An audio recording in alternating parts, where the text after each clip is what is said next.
Welcome to Read Realm, where we upload different types of audiobooks every week. Before starting to listen to this book, please subscribe to our channel to support this channel and give the chance to upload more books for bookworms. Welcome to The Power of Now, a transformative audiobook by Eckhart Tolle that guides you on a journey toward mindfulness and present moment awareness. Discover how to break free from the burdens of the past and the anxieties of the future, empowering you to embrace the beauty of the present. Join us as we explore profound insights that will help you unlock your true potential and experience a more fulfilling life.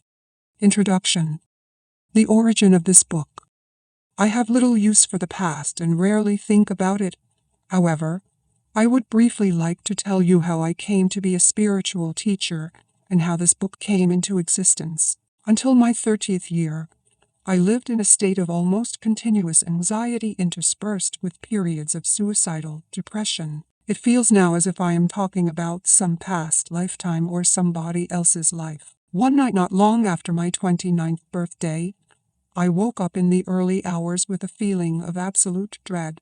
I had woken up with such a feeling many times before, but this time it was more intense than it had ever been. The silence of the night, the vague outlines of the furniture in the dark room, the distant noise of a passing train, everything felt so alien, so hostile, and so utterly meaningless that it created in me a deep loathing of the world. The most loathsome thing of all, however, was my own existence. What was the point in continuing to live with this burden of misery? Why carry on with this continuous struggle? I could feel that a deep longing for annihilation, for non-existence, was now becoming much stronger than the instinctive desire to continue to live.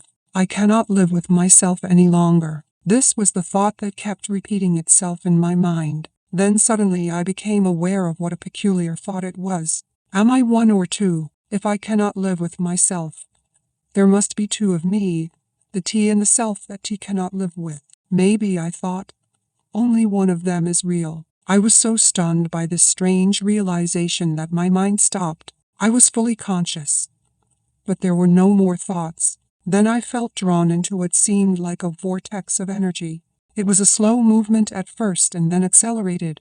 I was gripped by an intense fear, and my body started to shake. I heard the words "resist nothing," if spoken inside my chest. I could feel myself being sucked into a void.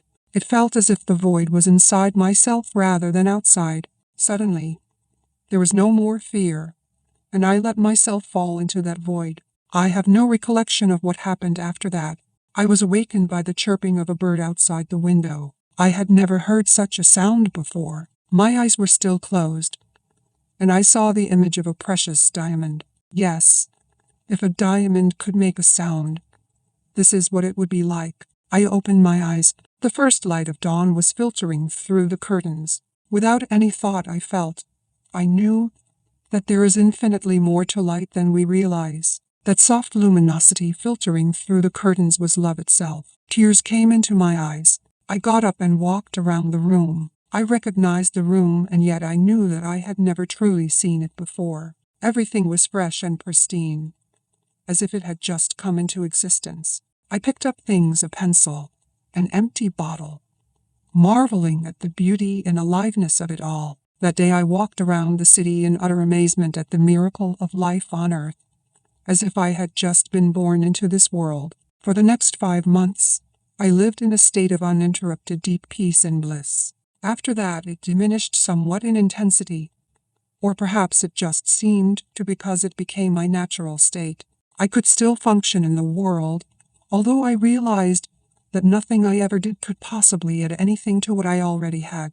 I knew, of course, that something profoundly significant had happened to me, but I didn't understand it at all. It wasn't until several years later, after I had read spiritual texts and spent time with spiritual teachers, that I realized that what everybody was looking for had already happened to me. I understood that the intense pressure of suffering that night must have forced my consciousness to withdraw from its identification with the unhappy and deeply fearful self, which is ultimately a fiction of the mind. This withdrawal must have been so complete that this false, Suffering self immediately collapsed, just as if a plug had been pulled out of an inflatable toy. What was left then was my true nature as the ever-present I am, consciousness in its pure state, prior to identification with form. Later I also learned to go into that inner timeless and deathless realm that I had originally perceived as a void and remained fully conscious.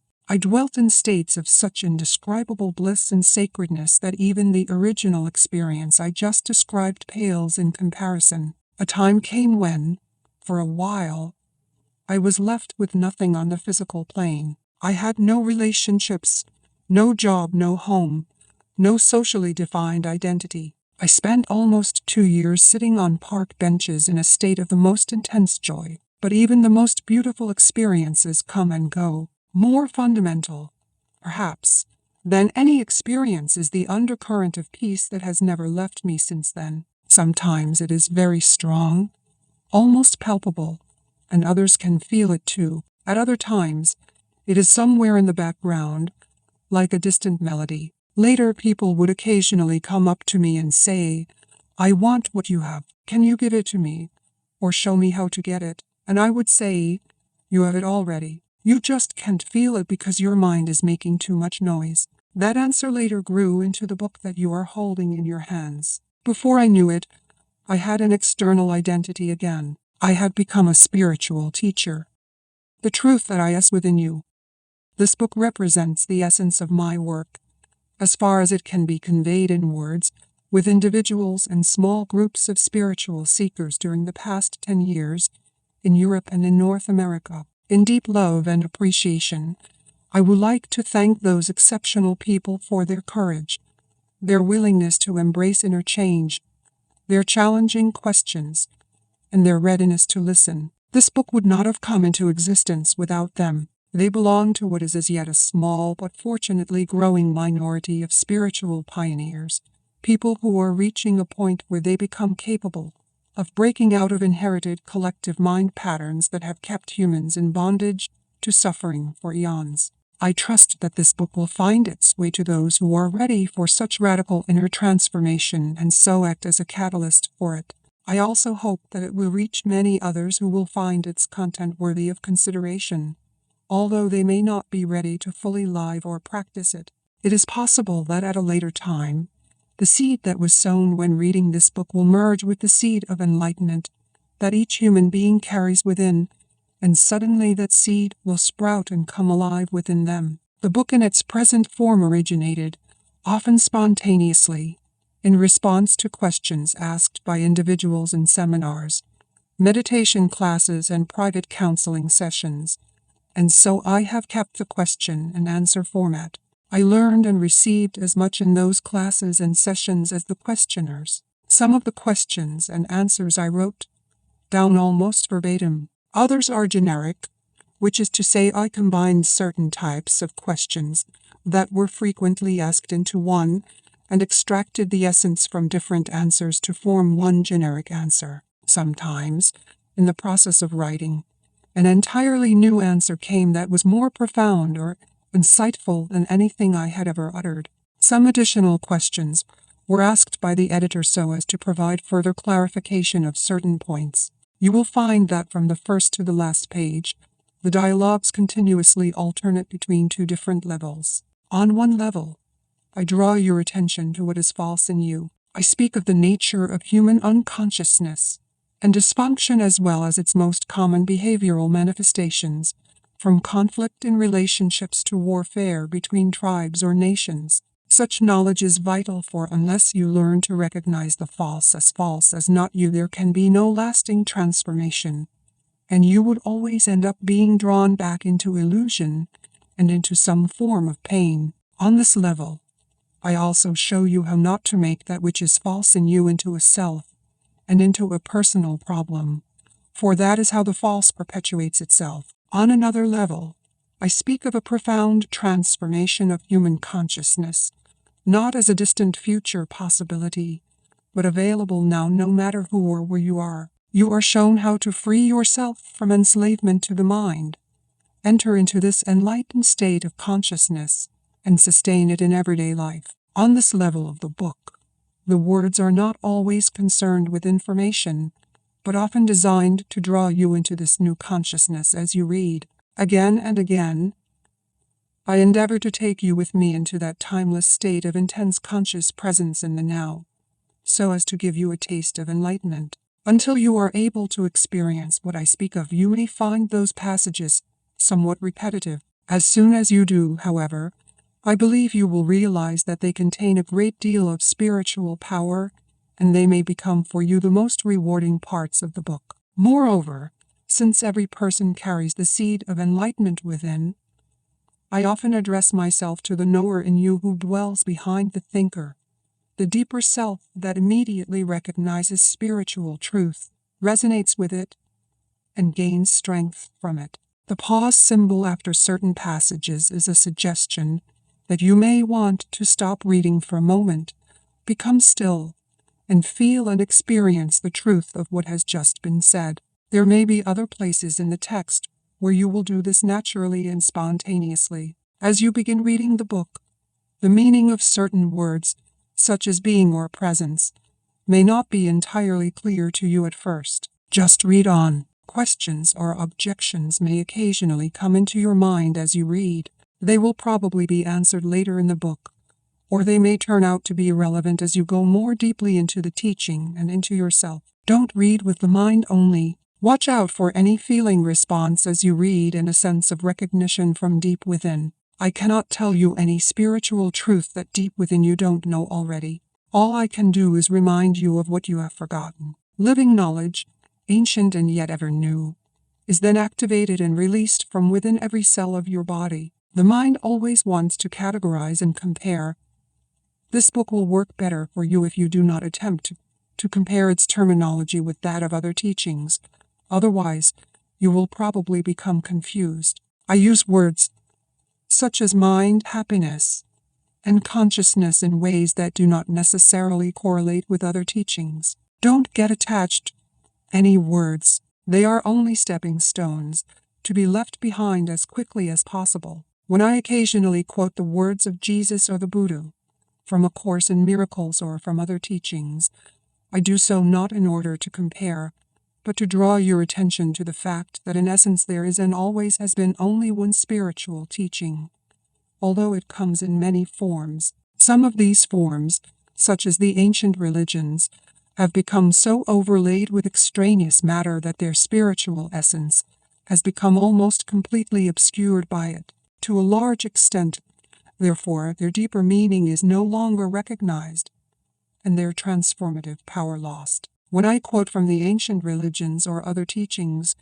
is to reveal their deeper meaning and thereby restore their transformative power, particularly for those readers who are followers of these religions or teachings.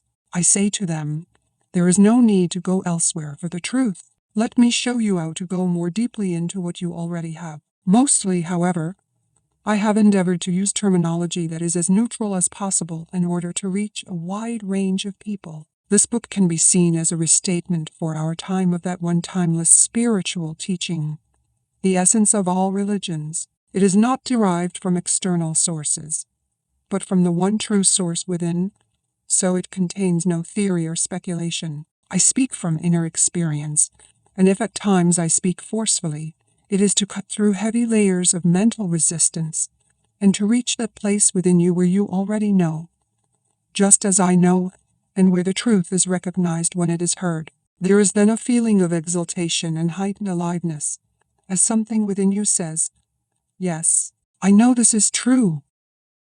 Chapter 1. You are not your mind. The greatest obstacle to enlightenment. Enlightenment, what is that? A beggar had been sitting by the side of a road for over 30 years. One day a stranger walked by. Spare some change, mumbled the beggar, mechanically holding out his old baseball cap. I have nothing to give you, said the stranger. Then he asked, what's that you are sitting on? Nothing, replied the beggar. Just an old box.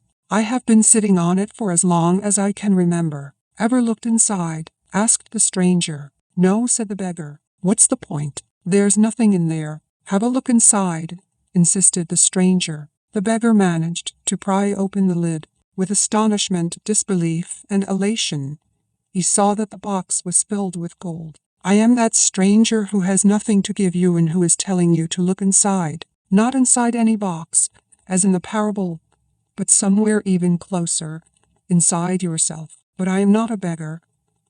I can hear you say, those who have not found their true wealth, which is the radiant joy of being and the deep, unshakable peace that comes with it, are beggars, even if they have great material wealth. They are looking outside for scraps of pleasure or fulfillment, for validation, security, or love, while they have a treasure within that not only includes all those things but is infinitely greater than anything the world can offer. The word enlightenment conjures up the idea of some superhuman accomplishment, and the ego likes to keep it that way, but is simply your natural state of felt oneness with being. It is a state of connectedness with something immeasurable and indestructible, something that, almost paradoxically, is essentially you and yet is much greater than you. It is finding your true nature beyond name and form. The inability to feel this connectedness gives rise to the illusion of separation from yourself and from the world around you.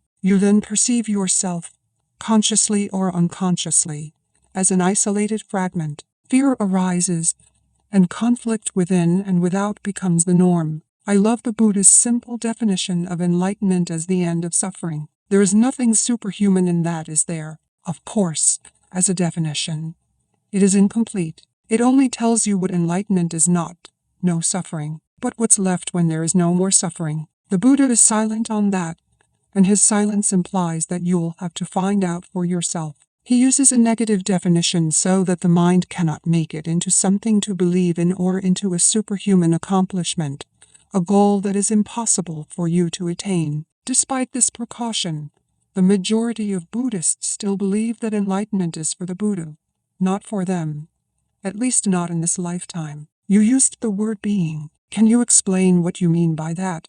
Being is the eternal, ever-present one, life beyond the myriad forms of life that are subject to birth and death.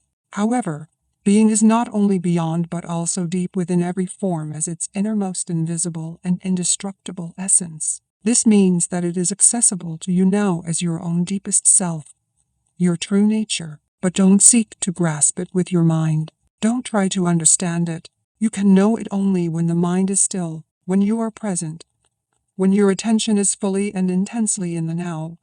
Being can be felt, but it can never be understood mentally. To regain awareness of being and to abide in that state of feeling realization is enlightenment. When you say being, are you talking about God? If you are, then why don't you say it? The word God has become empty of meaning through thousands of years of misuse. I use it sometimes, but I do so sparingly. By misuse, I mean that people who have never even glimpsed the realm of the sacred, the infinite vastness behind that word, use it with great conviction, as if they knew what they are talking about, or they argue against it, as if they knew what it is that they are denying. This misuse gives rise to absurd beliefs, assertions, and egoic delusions, such as my or our God is the only true God, and your God is false. Or Nietzsche's famous statement, God is dead. The word God has become a closed concept. The moment the word is uttered, a mental image is created, no longer, perhaps, of an old man with a white beard, but still a mental representation of someone or something outside you, and yes, almost inevitably a male someone or something. Neither God nor being nor any other word can define or explain the ineffable reality behind the word, so the only important question is whether the word is a help, a hindrance in enabling you to experience that toward which it points. Does it point beyond itself to that transcendental reality, or does it lend itself too easily to becoming no more than an idea in your head that you believe in, a mental idol? The word being explains nothing, but nor does God. Being, however, has the advantage that it is an open concept. It does not reduce the infinite invisible to a finite entity. It is impossible to form a mental image of it. Nobody can claim exclusive possession of being. It is your very essence, and it is immediately accessible to you as the feeling of your own presence, the realization I am that is prior to I am this or I am that. So it is only a small step from the word being to the experience of being. What is the greatest obstacle to experiencing this reality? Identification with your mind, which causes thought to become compulsive. Not to be able to stop thinking is a dreadful affliction. But we don't realize this because almost everybody is suffering from it. So it is considered normal. This incessant mental noise prevents you from finding that realm of inner stillness that is inseparable from being. It also creates a false, mind-made self that casts a shadow of fear and suffering. We will look at all that in more detail later. The philosopher Descartes believed that he had found the most fundamental truth when he made his famous statement, "I think, therefore I am." He had, in fact, given expression to the most basic error, to equate thinking with being and identity with thinking. The compulsive thinker, which means almost everyone, lives in a state of apparent separateness, in an insanely complex world of continuous problems and conflict, a world that reflects the ever-increasing fragmentation of the mind. Enlightenment is a state of wholeness, of being at one and therefore at peace, at one with life in its manifested aspect, the world, as well as with your deepest self, and life unmanifested at one with being. Enlightenment is not only the end of suffering and of continuous conflict within and without, but also the end of the dreadful enslavement to incessant thinking. What an incredible liberation this is! Identification with your mind creates an opaque screen of concepts, labels, images, words, judgments, and definitions that blocks all true relationship. It comes between you and yourself, between you and your fellow man and woman, between you and nature, between you and God.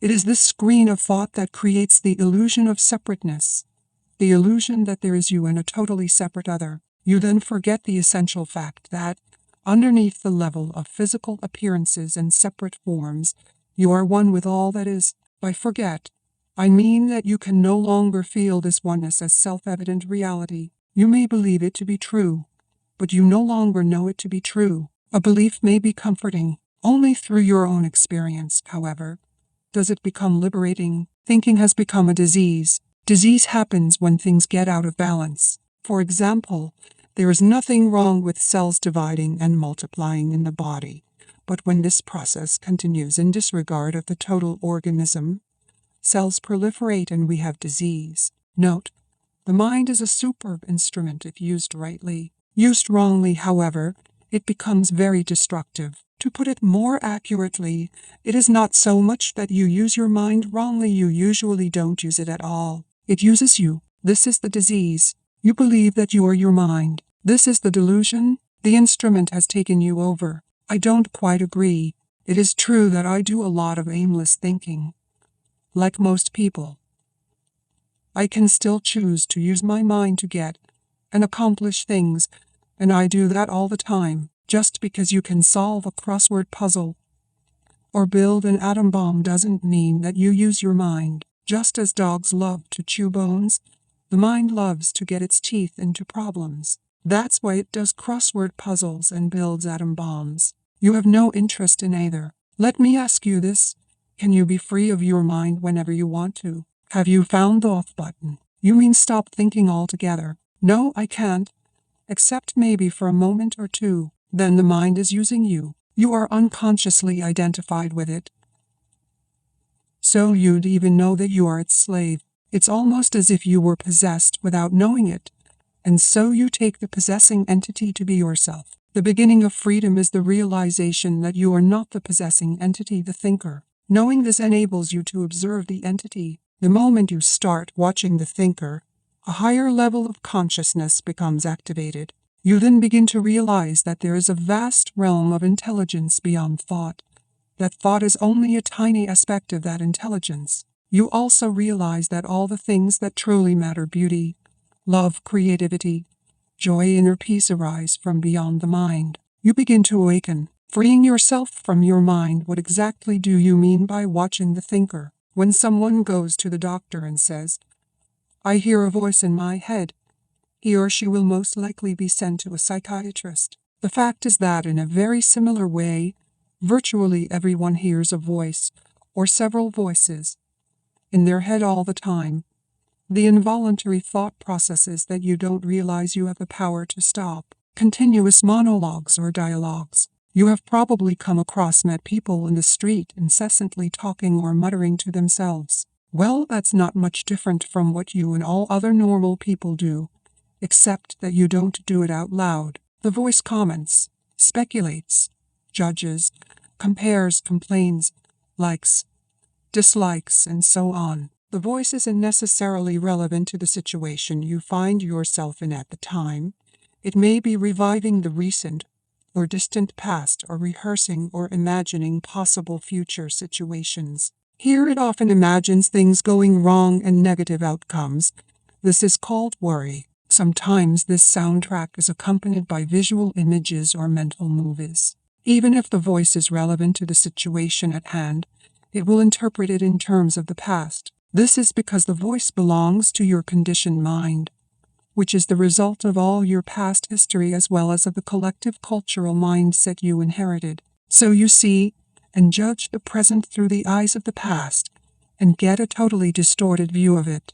It is not uncommon for the voice to be a person's own worst enemy. Many people live with a tormentor in their head that continuously attacks and punishes them and drains them of vital energy. It is the cause of untold misery and unhappiness, as well as of disease. The good news is that you can free yourself from your mind. This is the only true liberation. You can take the first step right now. Start listening to the voice in your head as often as you can. Pay particular attention to any repetitive thought patterns, those old gramophone records that have been playing in your head perhaps for many years. This is what I mean by watching the thinker, which is another way of saying, listen to the voice in your head, be there as the witnessing presence. When you listen to that voice, listen to it impartially. That is to say, do not judge. Do not judge or condemn what you hear, for doing so would mean that the same voice has come in again through the back door. You will soon realize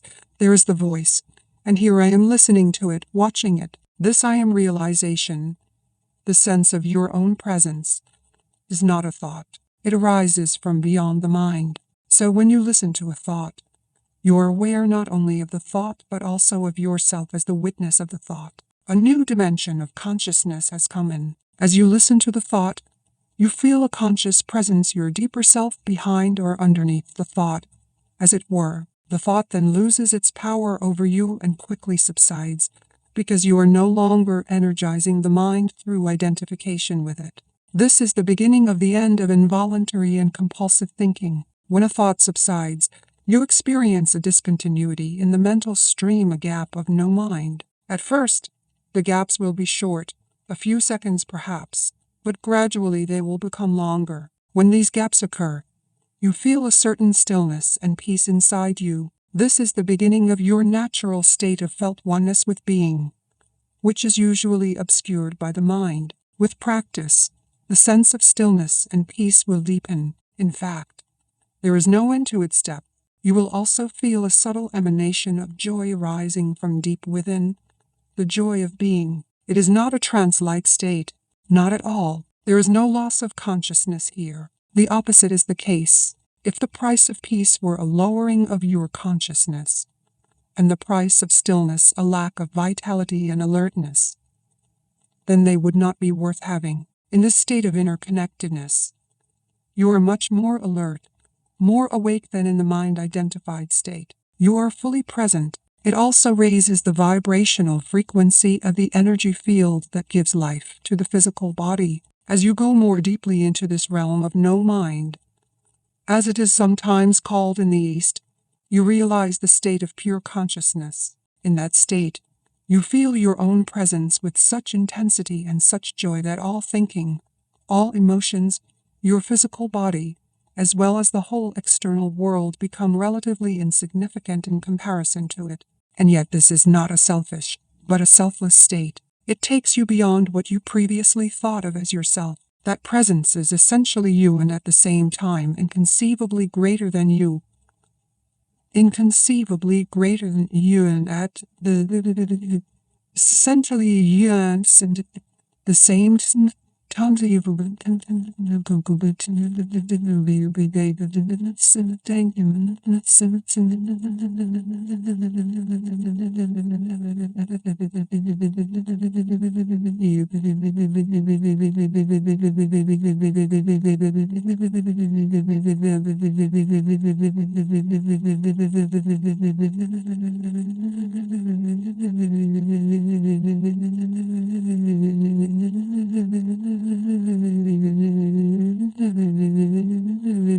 What I am trying to convey here may sound paradoxical or even contradictory, but there is no other way that I can express it.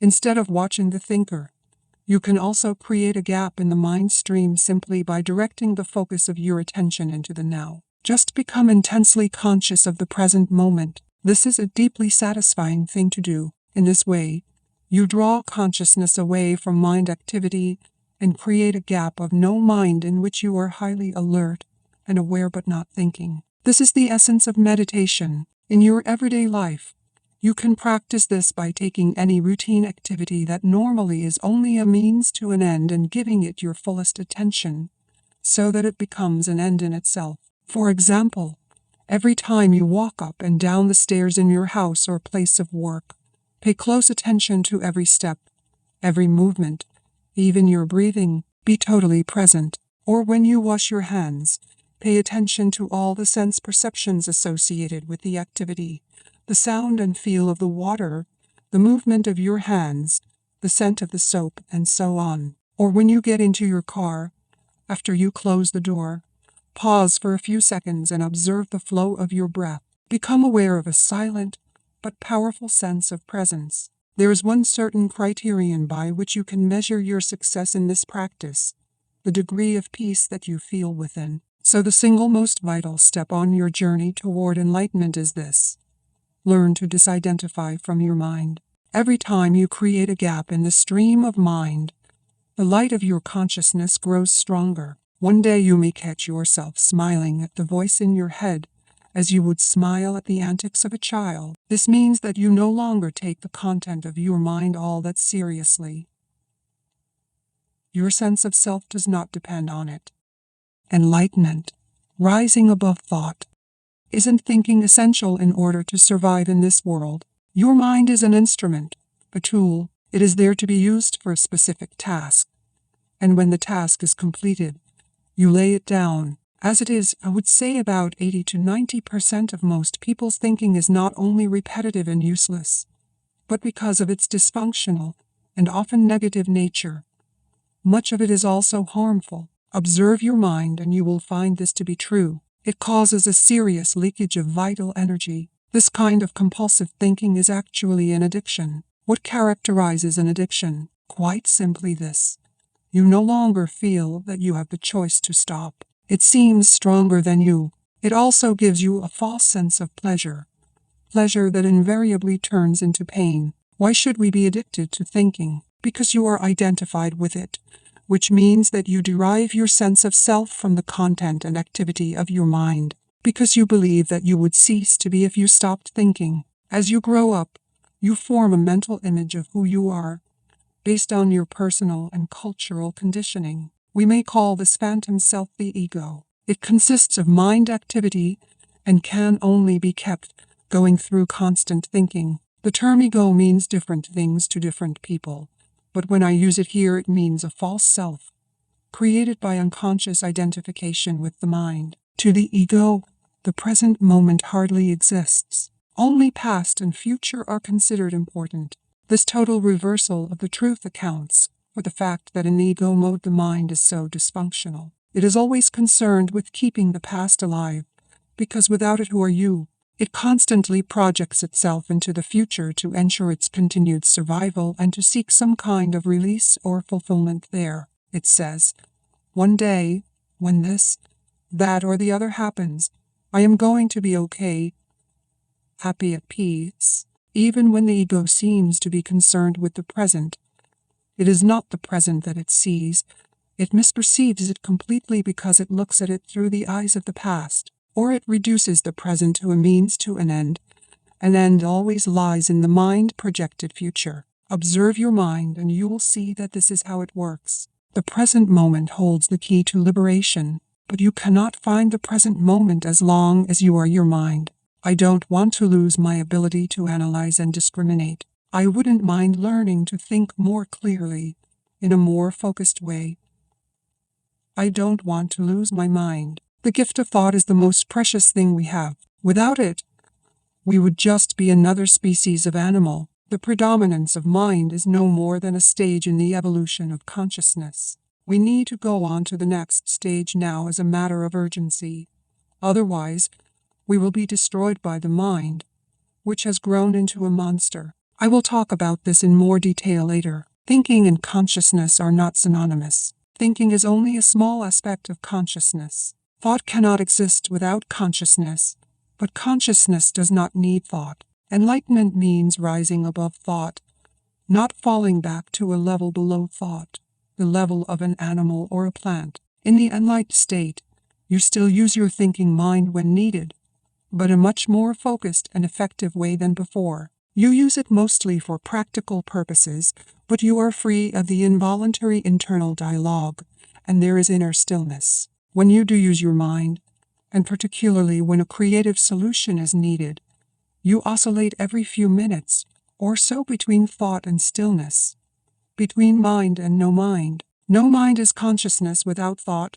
Only in that way is it possible to think creatively, because only in that way does thought have any real power. Thought alone, when it is no longer connected with the much vaster realm of consciousness, quickly becomes barren, insane, destructive. The mind is essentially a survival machine, attack and defense against other minds, gathering, storing, and analyzing information. This is what is good at, but it is not at all creative. All true artists, whether they know it or not, create from a place of no mind, from inner stillness. The mind then gives form to the creative impulse or insight. Even the great scientists have reported that their creative breakthroughs came at a time of mental quietude. The surprising results of a nationwide inquiry among America's most eminent mathematicians, including Einstein, to find out their working methods, was that thinking plays only a subordinate part in the brief, decisive phase of the creative act itself. So I would say that the simple reason why the majority of scientists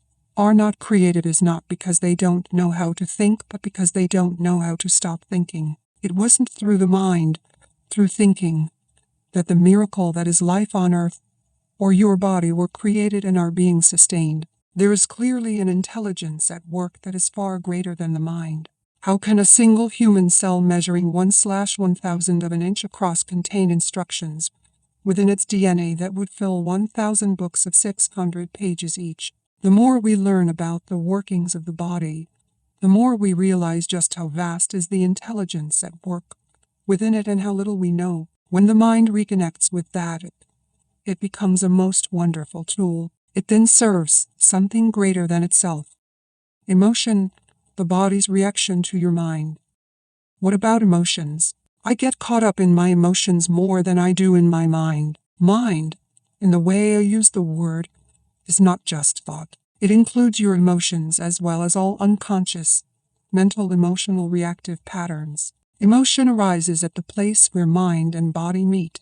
It is the body's reaction to your mind, or you might say, a reflection of your mind in the body. For example, an attack thought or a hostile thought will create a buildup of energy in the body that we call anger. The body is getting ready to fight. The thought that you are being threatened, physically or psychologically, causes the body to contract, and this is the physical side of what we call fear. Research has shown that strong emotions even cause changes in the biochemistry of the body. These biochemical changes represent the physical or material aspect of the emotion. Of course, you are not usually conscious of all your thought patterns, and it is often only through watching your emotions that you can bring them into awareness. The more you are identified with your thinking, your likes and dislikes, judgments and interpretations, which is to say the less present you are as the watching consciousness, the stronger the emotional energy charge will be, whether you are aware of it or not. If you cannot feel your emotions, if you are cut off from them, you will eventually experience them on a purely physical level, as a physical problem or symptom. A great deal has been written about this in recent years, so we don't need to go into it here. A strong unconscious emotional pattern may even manifest as an external event that appears to just happen to you. For example, I have observed that people who carry a lot of anger inside without being aware of it and without expressing it are more likely to be attacked, verbally or even physically, by other angry people, and often for no apparent reason. They have a strong emanation of anger that certain people pick up subliminally and that triggers their own latent anger. If you have difficulty feeling your emotions, start by focusing attention on the inner energy field of your body. Feel the body from within. This will also put you in touch with your emotions. We will explore this in more detail later. You say that an emotion is the mind's reflection in the body, but sometimes there is a conflict between the two. The mind says no while the emotion says yes, or the other way around. If you really want to know your mind, the body will always give you a truthful reflection. So look at the emotion, or rather feel it in your body. If there is an apparent conflict between them, the thought will be the lie. The emotion will be the truth, not the ultimate truth of who you are, but the relative truth of your state of mind at that time. Conflict between surface thoughts and unconscious mental processes is certainly common. You may not yet be able to bring your unconscious mind activity into awareness as thoughts, but it will always be reflected in the body as an emotion, and of this you can become aware. To watch an emotion in this way is basically the same as listening to or watching a thought, which I described earlier. The only difference is that, while a thought is in your head, an emotion has a strong physical component, and so is primarily felt in the body. You can then allow the emotion to be there without being controlled by it. You no longer are the emotion, you are the watcher, the observing presence. If you practice this, all that is unconscious in you will be brought into the light of consciousness. So observing our emotions is as important as observing our thoughts. Yes, make it a habit to ask yourself, what's going on inside me at this moment? That question will point you in the right direction. But don't analyze, just watch. Focus your attention within. Feel the energy of the emotion. If there is no emotion present, take your attention more deeply into the inner energy field of your body. It is the doorway into being. An emotion usually represents an amplified and energized thought pattern, and because of its often overpowering energetic charge, it is not easy initially to stay present enough to be able to watch it. It wants to take you over, and it usually succeeds unless there is enough presence in you. If you are pulled into unconscious identification with the emotion through lack of presence, which is normal, the emotion temporarily becomes you. Often a vicious circle builds up between your thinking and the emotion.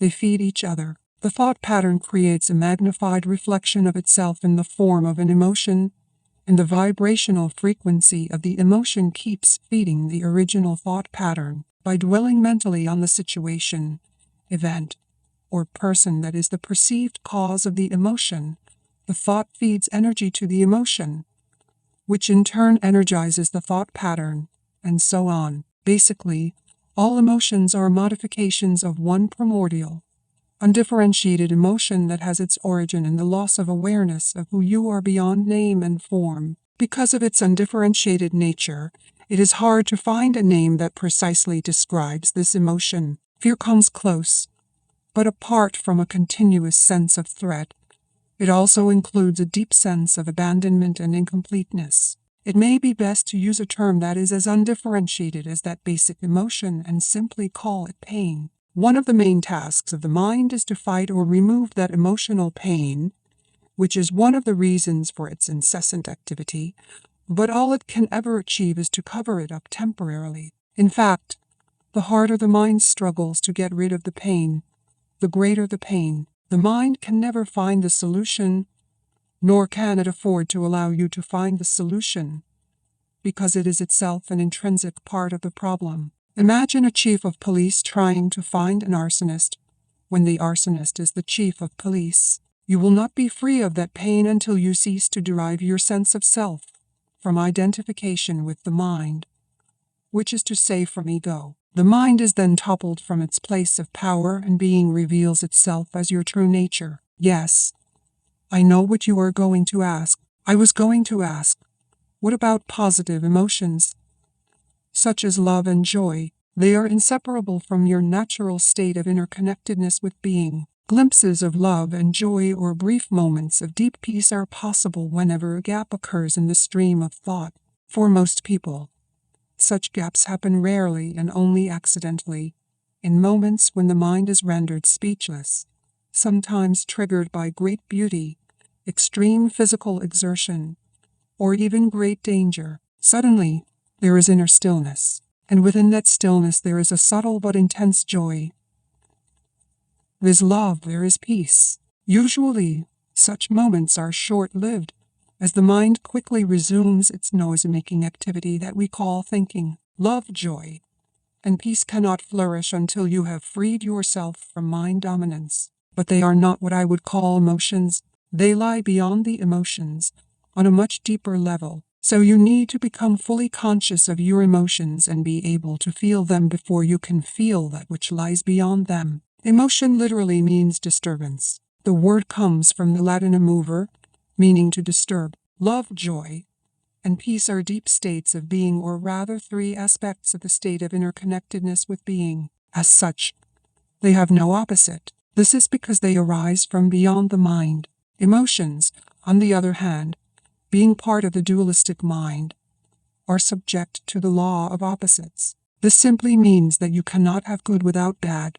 So in the unenlightened, mind-identified condition, what is sometimes wrongly called joy is the usually short-lived pleasure side of the continuously alternating pain/pleasure cycle. Pleasure is always derived from something outside you, whereas joy arises from within. The very thing that gives you pleasure today will give you pain tomorrow, or it will leave you, so its absence will give you pain. And what is often referred to as love may be pleasurable and exciting for a while, but it is an addictive clinging, an extremely needy condition that can turn into its opposite at the flick of a switch. Many love relationships, after the initial euphoria has passed, actually oscillate between love and hate, attraction and attack. Real love doesn't make you suffer. How could it? It doesn't suddenly turn into hate, nor does real joy turn into pain. As I said, even before you are enlightened, before you have freed yourself from your mind, you may get glimpses of true joy, true love, or of a deep inner peace, still but vibrantly alive. These are aspects of your true nature, which is usually obscured by the mind.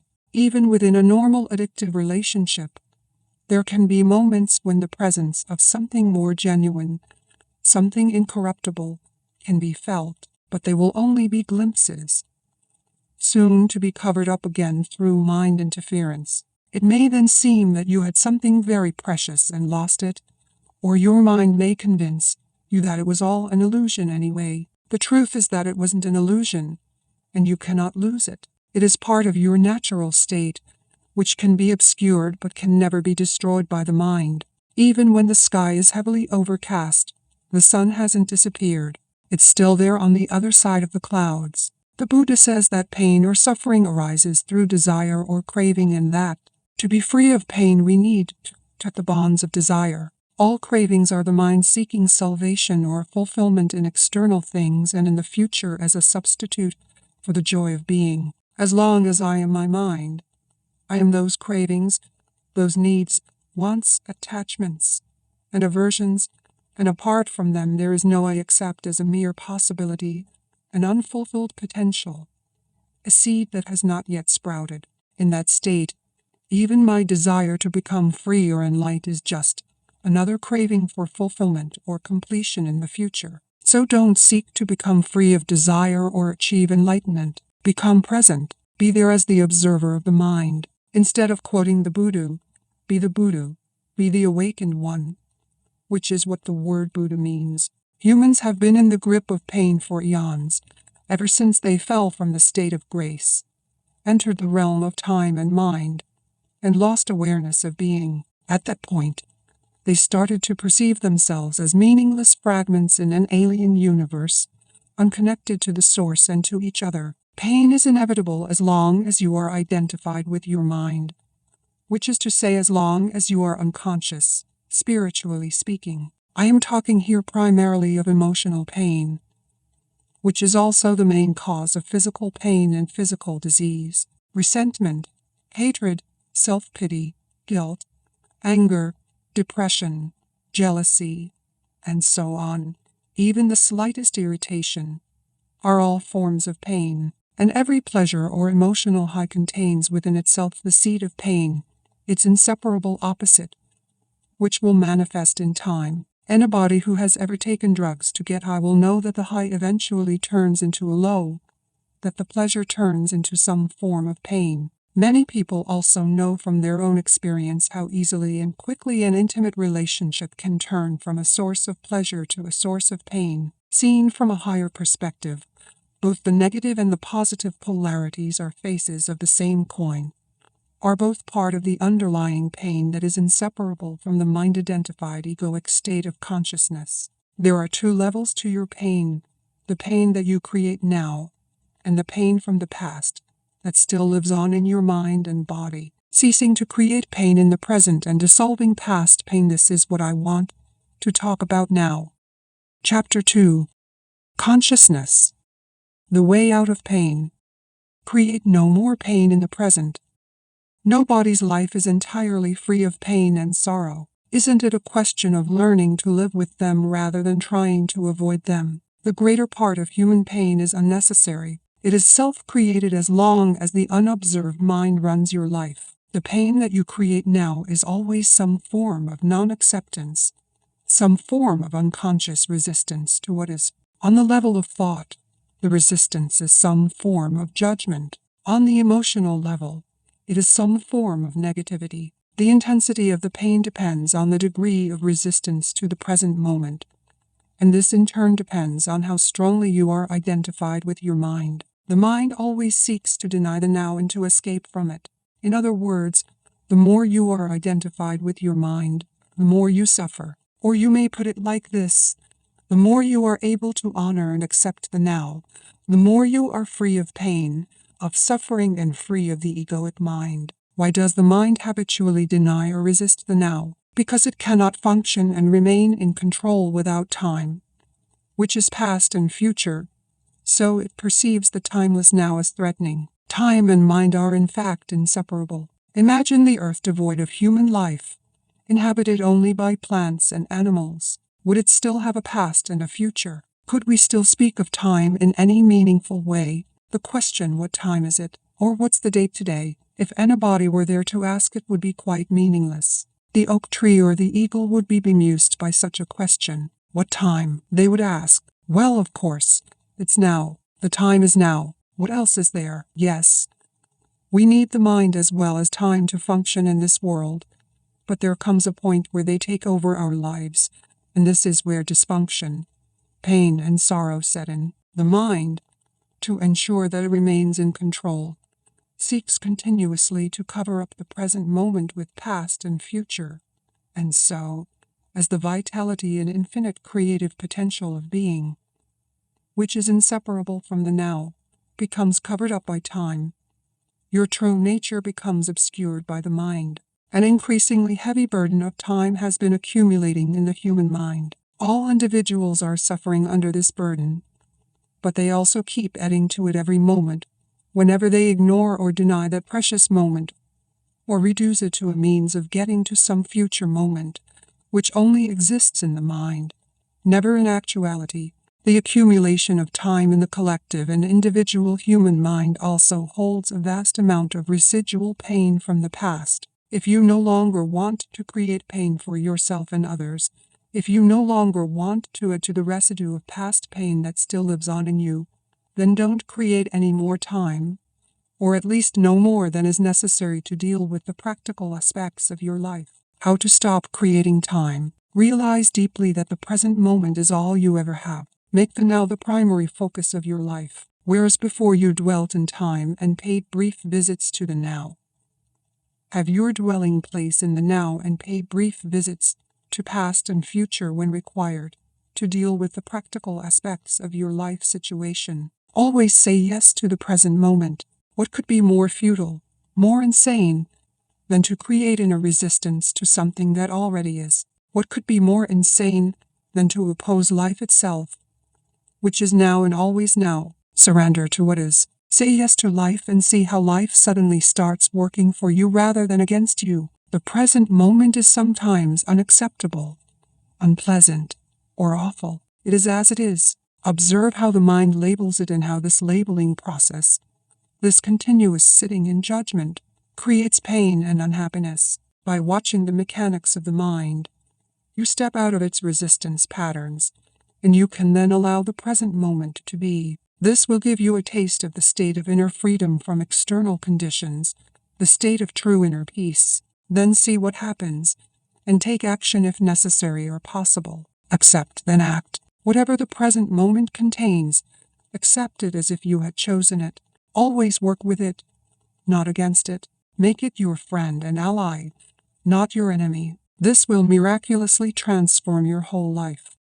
Past pain, dissolving the pain body. As long as you are unable to access the power of the now, every emotional pain that you experience leaves behind a residue of pain that lives on in you.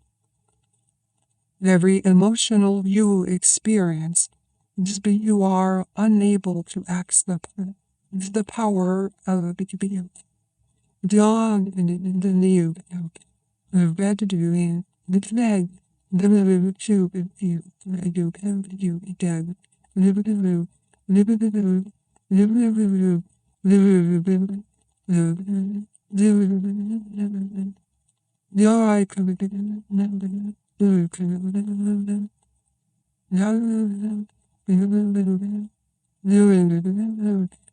it merges with the pain from the past, which was already there, and becomes lodged in your mind and body. This, of course, includes the pain you suffered as a child, caused by the unconsciousness of the world into which you were born. This accumulated pain is a negative energy field that occupies your body and mind. If you look on it as an invisible entity in its own right, you are getting quite close to the truth. It's the emotional pain body. It has two modes of being, dormant and active. A pain body may be dormant 90% of the time in a deeply unhappy person, though it may be active up to 2% of the time. Some people live almost entirely through their pain body, while others may experience it only in certain situations, such as intimate relationships, or situations linked with past loss or abandonment, physical or emotional hurt, and so on. Anything can trigger it, particularly if it resonates with a pain pattern from your past. When it is ready to awaken from its dormant stage, even a thought or an innocent remark made by someone close to you can activate it. Some pain bodies are obnoxious but relatively harmless, for example like a child who won't stop whining. Others are vicious and destructive monsters, true demons. Some are physically violent, many more are emotionally violent. Some will attack people around you or close to you, while others may to you. Their host, thoughts and feelings you have about your life, then become deeply negative and self-destructive. Illnesses and accidents are often created in this way. Some pain bodies drive their hosts to suicide. When you thought you knew a person, and then you are suddenly confronted with this alien, nasty creature for the first time, you are in for quite a shock. However, it's more important to observe it in yourself than in someone else. Watch out for any sign of unhappiness in yourself, in whatever form it may be. The awakening pain body. This can take the form of irritation, impatience, a somber mood, a desire to hurt, anger, rage, depression, a need to have some drama in your relationship, and so on. Catch it the moment it awakens from its dormant state. The pain body wants to survive, just like every other entity in existence. And it can only survive if it gets you to unconsciously identify with it. It can then rise up, take you over, become you and live through you. It needs to get its food through you. It will feed on any experience that resonates with its own kind of energy. Anything that creates further pain in whatever form, anger, destructiveness, hatred, grief, emotional drama, violence, and even illness. So the pain body, when it has taken you over, will create a situation in your life that reflects back its own energy frequency for it to feed on. Pain can only feed on pain. Pain cannot feed on joy. It finds it quite indigestible. Once the pain body has taken you over, you want more pain. You become a victim or a perpetrator. You want to inflict pain, or you want to suffer pain, or both. There isn't really much difference between the two. You are not conscious of this, of course, and will vehemently claim that you do not want pain. But look closely and you will find that your thinking and behavior are designed to keep the pain going for yourself and others. If you were truly conscious of it, the pattern would dissolve. For to want more pain is insanity, and no body is consciously insane. The pain body, which is the dark shadow cast by the ego, is actually afraid of the light of your consciousness. It is afraid of being found out. Its survival depends on your unconscious identification with it, as well as on your unconscious fear of facing the pain that lives in you. But if you don't face it, if you don't bring the light of your consciousness into the pain, you will be forced to relive it again and again. The pain body may seem to you like a dangerous monster that you cannot bear to look at, but I assure you that it is an insubstantial phantom that cannot prevail against the power of your presence. Some spiritual teachings state that all pain is ultimately an illusion, and this is true. The question is it true for you? A mere belief doesn't it true. Do you want to experience pain for the rest of your life and keep saying that it is an illusion? Does that free you from the pain? What we are concerned with here is how you can realize this truth, that is, make it real in your own experience. So the pain body doesn't want you to observe it directly and see it for what it is. The moment you observe it, feel its energy field within you and take your attention into it, the identification is broken. A higher dimension of consciousness has come in. I call it presence. You are now the witness or the watcher of the pain body. This means that it cannot use you anymore by pretending to be you, and it can no longer replenish itself through you. You have found your own innermost strength. You have accessed the power of now. What happens to the pain body when we become conscious enough to break our identification with it? Unconsciousness creates it. Consciousness transmutes it into itself. St. Paul expressed this universal principle beautifully.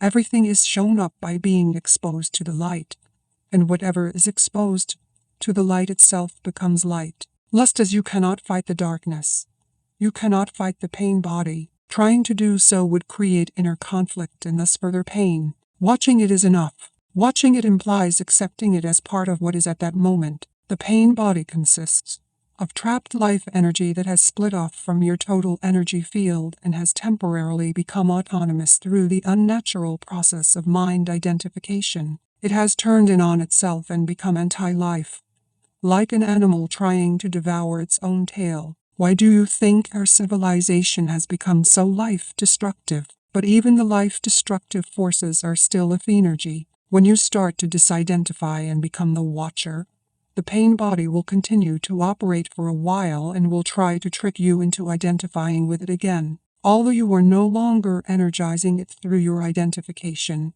it has a certain momentum, just like a spinning wheel, that will keep turning for a while even when it is no longer being propelled. At this stage, it may also create physical aches and pains in different parts of the body, but they won't last. Stay present, stay conscious, be the ever-alert guardian of your inner space. You need to be present enough to be able to watch the pain body directly and feel its energy. It then cannot control your thinking. The moment your thinking is aligned with the energy field of the pain body, you are identified with it and again feeding it with your thoughts. For example, if anger is the predominant energy vibration of the pain body and you think angry thoughts, dwelling on what someone did to you or what you are going to do to him or her, then you have become unconscious, and the pain body has become you. Where there is anger, there is always pain underneath. Or when a dark mood comes upon you and you start getting into a negative mind pattern and thinking how dreadful your life is, Your thinking has become aligned with the pain body, and you have become unconscious and vulnerable to the pain body's attack. Unconscious, the way that I use the word here, means to be identified with some mental or emotional pattern. It implies a complete absence of the watcher. Sustained conscious attention severs the link between the pain body and your thought processes and brings about the process of transmutation. It is as if the pain becomes fuel for the flame of your consciousness, which then burns more brightly as a result.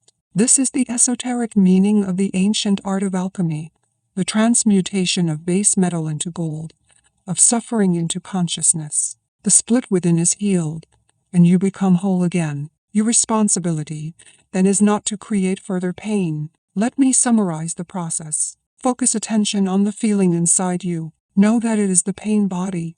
Accept that it is there. Don't think about it. Don't let the feeling turn into thinking. Don't judge or analyze. Don't make an identity for yourself out of it. Stay present and continue to be the observer of what is happening inside you. Become aware not only of the emotional pain but also of the one who observes, the silent watcher. This is the power of the now, the power of your own conscious presence. Then see what happens. For many women, the pain body awakens particularly at the time preceding the menstrual flow. I will talk about this and the reason for it in more detail later. Right now, let me just say this. If you are able to stay alert and present at that time, and watch whatever you feel within, rather than be taken over by it, it affords an opportunity for the most powerful spiritual practice, and a rapid transmutation of all past pain becomes possible. Ego identification with the pain body. The process that I have just described is profoundly powerful yet simple. It could be taught to a child, and hopefully one day it will be one of the first things children learn in school. Once you have understood the basic principle of being present as the watcher of what happens inside you and you understand it by experiencing it, you have at your disposal the most potent transformational tool. This is not to deny that you may encounter intense inner resistance to disidentifying from your pain. This will be the case particularly if you have lived closely identified with your emotional pain body for most of your life and the whole or a large part of your sense of self is invested in it. What this means is that you have made an unhappy self out of your pain body and believe that this mind-made fiction is who you are. In that case, unconscious fear of losing your identity will create strong resistance to any disidentification. In other words, you would rather be in pain, be the pain body, than take a leap into the unknown and risk losing the familiar unhappy self. If this applies to you, observe the resistance within yourself. Observe the attachment to your pain. Be very alert. Observe the peculiar pleasure you derive from being unhappy. Observe the compulsion to talk or think about it. The resistance will cease if you make it conscious. You can then take your attention into the pain body, stay present as the witness, and so initiate its transmutation. Only you can do this. Nobody can do it for you. But if you are fortunate enough to find someone who is intensely conscious, if you can be with them and join them in the state of presence, that can be helpful and will accelerate things. In this way, your own light will quickly grow stronger. When a log that has only just started to burn is placed next to one that is burning fiercely, and after a while they are separated again, the first log will be burning with much greater intensity. After all, it is the same fire. To be such a fire is one of the functions of a spiritual teacher. Some therapists may also be able to fulfill that function, provided that they have gone beyond the level of mind and can create and sustain a state of intense conscious presence while they are working with you. The origin of fear. You mentioned fear as being part of our basic underlying emotional pain. How does fear arise, and why is there so much of it in people's lives? And isn't a certain amount of fear just healthy self-protection? If I didn't have a fear of fire, I might put my hand in it and get burned. The reason why you don't put your hand in the fire is not because of fear. It's because you know that you'll get burned. You don't need fear to avoid unnecessary danger, just a minimum of intelligence and common sense. For such practical matters, It is useful to apply the lessons learned in the past. Now, if someone threatened you with fire or with physical violence, you might experience something like fear. This is an instinctive shrinking back from danger, but not the psychological condition of fear that we are talking about here. The psychological condition of fear is divorced from any concrete and true immediate danger. It comes in many forms: unease, worry, anxiety, nervousness, tension, dread, phobia, and so on. This kind of psychological fear is always of something that might happen, not of something that is happening now. You are in the here and now, while your mind is in the future. This creates an anxiety gap. And if you are identified with your mind and have lost touch with the power and simplicity of the now, that anxiety gap will be your constant companion. You can always cope with the present moment, but you cannot cope with something that is only a mind projection. You cannot cope with the future. Moreover, as long as you are identified with your mind, the ego runs your life. As I pointed out earlier, because of its phantom nature, and despite elaborate defense mechanisms, the ego is very vulnerable and insecure, and it sees itself as constantly under threat. This, by the way, is the case even if the ego is outwardly very confident. Now remember that an emotion is the body's reaction to your mind. What message is the body receiving continuously from the ego? The false, mind-made self. Danger, I am under threat. And what is the emotion generated by this continuous message? Fear, of course. Fear seems to have many causes: fear of loss, fear of failure, fear of being hurt, and so on.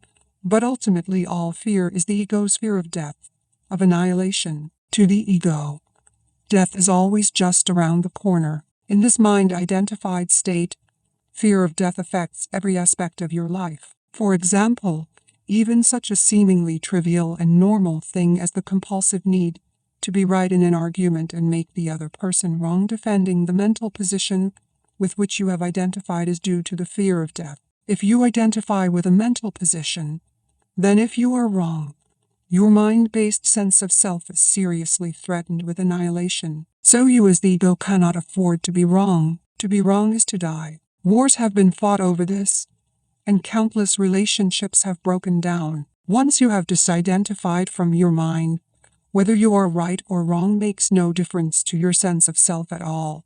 So the forcefully compulsive and deeply unconscious need to be right, which is a form of violence, will no longer be there. You can state clearly and firmly how you feel or what you think, but there will be no aggressiveness or defensiveness about it. Your sense of self is then derived from a deeper and truer place within yourself, not from the mind.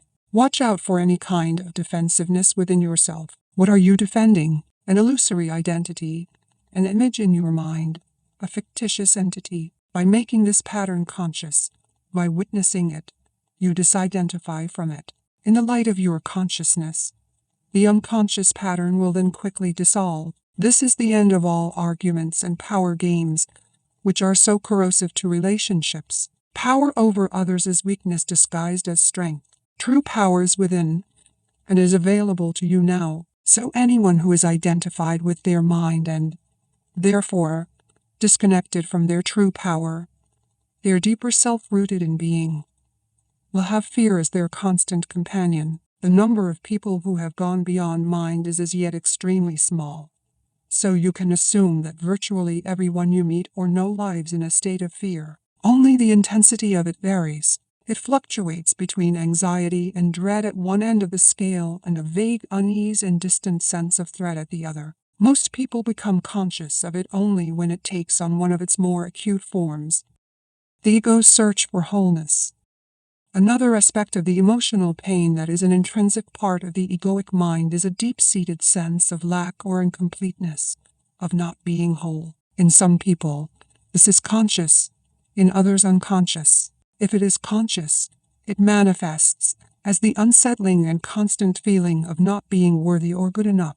If it is unconscious, it will only be felt indirectly as an intense craving, wanting and needing. In either case, people will often enter into a compulsive pursuit of ego gratification and things to identify with in order to fill this hole they feel within. So they strive after possessions, money, success, power, recognition, or a special relationship, basically so that they can feel better about themselves, feel more complete. But even when they attain all these things, they soon find that the hole is still there, that it is bottomless. Then they are really in trouble, because they cannot delude themselves anymore. Well, they can and do, but it gets more difficult. As long as the egoic mind is running your life, you cannot truly be at ease, you cannot be at peace or fulfilled except for brief intervals when you obtained what you wanted, when a craving has just been fulfilled. Since the ego is a derived sense of self, it needs to identify with external things. It needs to be both defended and fed constantly. The most common ego identifications have to do with possessions, the work you do, social status and recognition, knowledge and education, physical appearance, special abilities, relationships, personal and family history, belief systems, and often also political, nationalistic, racial, religious, and other collective identifications. None of these is you. Do you find this frightening, or is it a relief to know this? All of these things you will have to relinquish sooner or later. Perhaps you find it as yet hard to believe, and I am certainly not asking you to believe that your identity cannot be found in any of those things. You will know the truth of it for yourself. You will know it at the latest when you feel death approaching. Death is a stripping away of all that is not you. The secret of life is to die before you die and find that there is no death. Chapter 3. Moving deeply into the now. Don't seek yourself in the mind. I feel that there is still a great deal I need to learn about the workings of my mind before I can get anywhere near full consciousness or spiritual enlightenment. No, you don't. The problems of the mind cannot be solved on the level of the mind. Once you have understood the basic dysfunction, there isn't really much else that you need to learn or understand. Studying the complexities of the mind may make you a good psychologist, but doing so won't take you beyond the mind. Just as the study of madness isn't enough to create sanity, you have already understood the basic mechanics of the unconscious state, identification with the mind, which creates a false self, the ego. As a substitute for your true self rooted in being, you become as a branch cut off from the vine, as Jesus puts it. The ego's needs are endless. It feels vulnerable and threatened and so lives in a state of fear and want. Once you know how the basic dysfunction operates, there is no need to explore all its countless manifestations, no need to make it into a complex personal problem. The ego, of course, loves that. It is always seeking for something to attach itself to in order to uphold and strengthen its illusory sense of self. And it will readily attach itself to your problems. This is why, for so many people, a large part of their sense of self is intimately connected with their problems. Once this has happened, the last thing they want is to become free of them. That would mean loss of self. There can be a great deal of unconscious ego investment in pain and suffering. So once you recognize the root of unconsciousness as identification with the mind, which of course includes the emotions, you step out of it. You become present. When you are present, you can allow the mind to be as it is, without getting entangled in it. The mind in itself is not dysfunctional. It is a wonderful tool. Dysfunction sets in when you seek yourself in it and mistake it for who you are. It then becomes the egoic mind and takes over your whole life. And the delusion of time. It seems almost impossible to disidentify from the mind. We are all immersed in it. How do you teach a fish to fly? Here is the key in the delusion of time. Time and mind are inseparable. Remove time from the mind and it stops unless you choose to use it. To be identified with your mind is to be trapped in time. The compulsion to live almost exclusively through memory and anticipation. This creates an endless preoccupation with past and future and an unwillingness to honor and acknowledge the present moment and allow it to be. The compulsion arises because the past gives you an identity and the future holds the promise of salvation, of fulfillment in whatever form. Both are illusions, but without a sense of time, How would we function in this world? There would be no goals to strive toward anymore. I wouldn't even know who I am, because my past makes me who I am today. I think time is something very precious, and we need to learn to use it wisely rather than waste it. Time isn't precious at all, because it is an illusion. What you perceive as precious is not time, but the one point that is out of time, the now. That is precious indeed.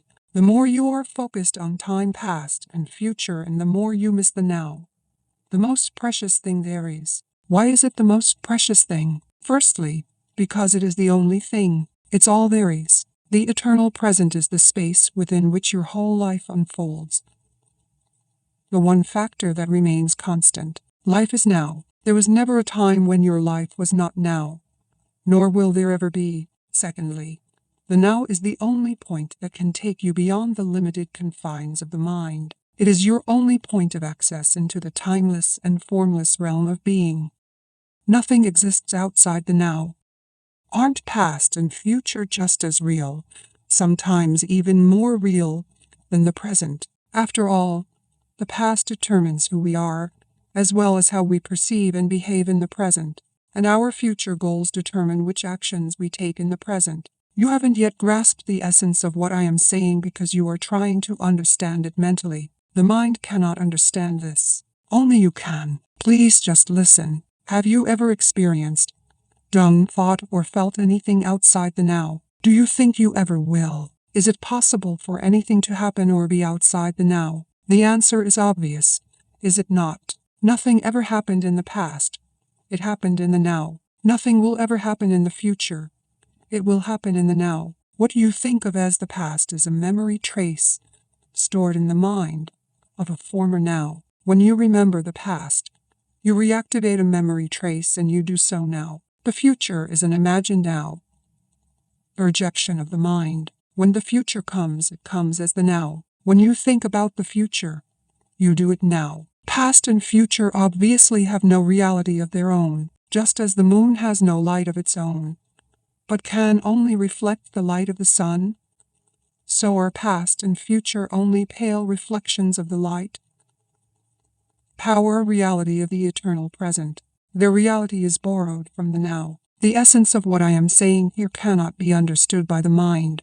The moment you grasp it, there is a shift in consciousness from mind to being, from time to presence. Suddenly, everything feels alive, radiates energy, emanates being.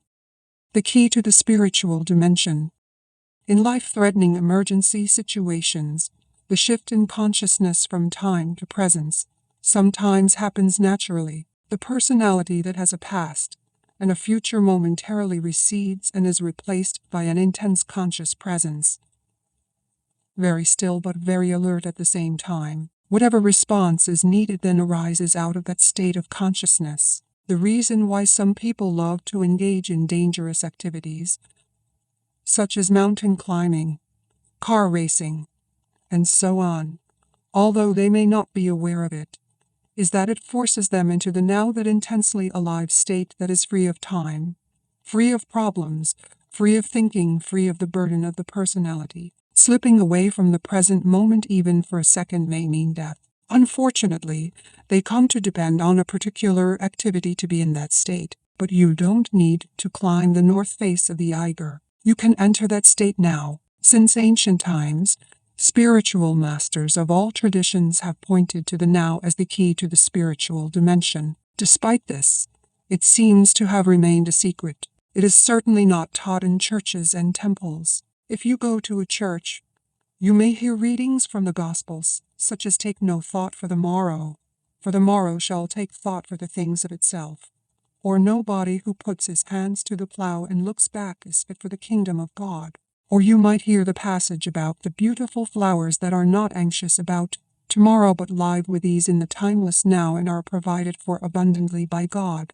The depth and radical nature of these teachings are not recognized. No one seems to realize that they are meant to be lived and so bring about a profound inner transformation. The whole essence of Zen consists in walking along the razor's edge of now, to be so utterly, so completely present, no problem, no suffering, nothing that is not who you are in your essence, can survive in you, in the now, in the absence of time. All your problems dissolve. Suffering needs time.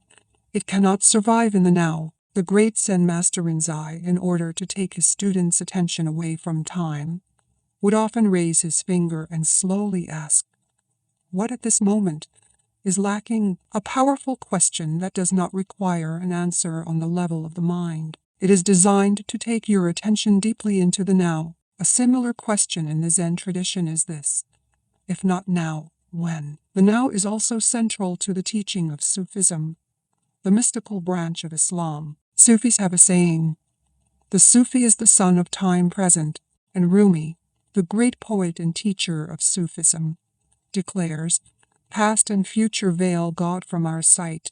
Burn up both of them with fire." Meister Eckhart, the 13th century spiritual teacher, summed it all up beautifully.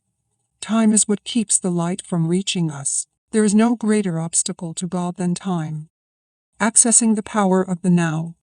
A moment ago, when you talked about the eternal present and the unreality of past and future, I found myself looking at that tree outside the window. I had looked at it a few times before, but this time it was different. The external perception had not changed much, except that the colors seemed brighter and more vibrant, but there was now an added dimension to it. This is hard to explain. I don't know how, but I was aware of something invisible that I felt was the essence of that tree, its inner spirit, if you like, and somehow I was part of that. I realize now that I hadn't truly seen the tree before, just a flat and dead image of it. When I look at the tree now, some of that awareness is still present, but I can feel it slipping away. You see, the experience is already receding into the past. Can something like this ever be more than a fleeting glimpse? You were free of time for a moment. You moved into the now and therefore perceived the tree without the screen of mind. The awareness of being became part of your perception. With the timeless dimension comes a different kind of knowing, one that does not kill the spirit that lives within every creature and everything, a knowing that does not destroy the sacredness and mystery of life, but contains a deep love and reverence for all that is, a knowing of which the mind knows nothing. The mind cannot know the tree. It can only know facts or information about the tree. My mind cannot know you, only labels, judgments, facts, and opinions about you. Being alone knows directly. There is a place for mind and mind knowledge. It is in the practical realm of day-to-day living. However, when it takes over all aspects of your life, including your relationships with other human beings and with nature, it becomes a monstrous parasite that, unchecked, may well end up killing all life on the planet and finally itself by killing its host. You have had a glimpse of how the timeless can transform your perceptions, but an experience is not enough. No matter how beautiful or profound, what is needed and what we are concerned with is a permanent shift in consciousness. So break the old pattern of present moment denial and present moment resistance. Make it your practice to withdraw attention from past and future whenever they are not needed. Step out of the time dimension as much as possible in everyday life. If you find it hard to enter the now directly, start by observing the habitual tendency of your mind to want to escape from the now. You will observe that the future is usually imagined as either better or worse than the present. If the imagined future is better, it gives you hope or pleasurable anticipation. If it is worse, it creates anxiety. Both are illusory. Through self-observation, more presence comes into your life automatically. The moment you realize you are not present, you re-present. Whenever you are able to observe your mind, you are no longer trapped in it. Another factor has come in, something that is not of the mind, the witnessing presence. Be present as the watcher of your mind, of your thoughts and emotions, as well as your reactions in various situations. Be at least as interested in your reactions as in the situation or person that causes you to react. Notice also how often your attention is in the past or future. Don't judge or analyze what you observe. Watch the thought, feel the emotion, observe the reaction. Don't make a personal problem out of them. You will then feel something more powerful than any of those things that you observe, the still, observing presence itself behind the content of your mind. The silent watcher. Intense presence is needed when certain situations trigger a reaction with a strong emotional charge, such as when your self-image is threatened. A challenge comes into your life that triggers fear, things go wrong, or an emotional complex from the past is brought up. In those instances, the tendency is for you to become unconscious. The reaction or emotion takes you over, you become it. You act it out, you justify, make wrong, attack, defend, accept that it isn't you. It's the reactive pattern. The mind in its habitual survival mode. Identification with the mind gives it more energy. Observation of the mind withdraws energy from it. Identification with the mind creates more time. Observation of the mind opens up the dimension of the timeless. The energy that is withdrawn from the mind turns into presence. Once you can feel what it means to be present, it becomes much easier to simply choose to step out of the time dimension whenever time is not needed for practical purposes and move more deeply into the now. This does not impair your ability to use time past or future when you need to refer to it for practical matters, nor does it impair your ability to use your mind. In fact, it enhances it. When you do use your mind, it will be sharper, more focused. Letting go of psychological time. Learn to use time in the practical aspects of your life. We may call this clock time, but immediately return to present moment awareness when those practical matters have been dealt with.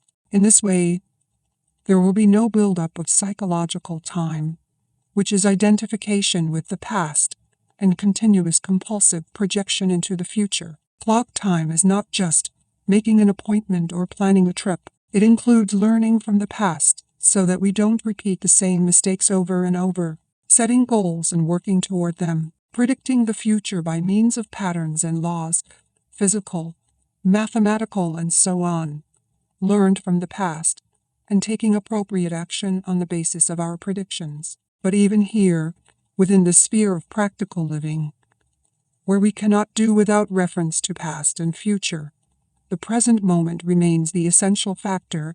Any lesson from the past becomes relevant and is applied now. Any planning as well as working toward achieving a particular goal is done now. The enlightened person's main focus of attention is always the now, but they are still peripherally aware of time. In other words, they continue to use clock time but are free of psychological time. Be alert as you practice this so that you do not unwittingly transform clock time into psychological time. For example, if you made a mistake in the past and learned from it now, you are using dock time. On the other hand, if you dwell on it mentally and self-criticism, remorse, or guilt come up, then you are making the mistake into me and mine. You make it part of your sense of self, and it has become psychological time, which is always linked to a false sense of identity. Non-forgiveness necessarily implies a heavy burden of psychological time. If you set yourself a goal and work toward it, you are using clock time. You are aware of where you want to go, but you honor and give your fullest attention to the step that you are taking at this moment. If you then become excessively focused on the goal, perhaps because you are seeking happiness, fulfillment, or a more complete sense of self in it, the now is no longer honored.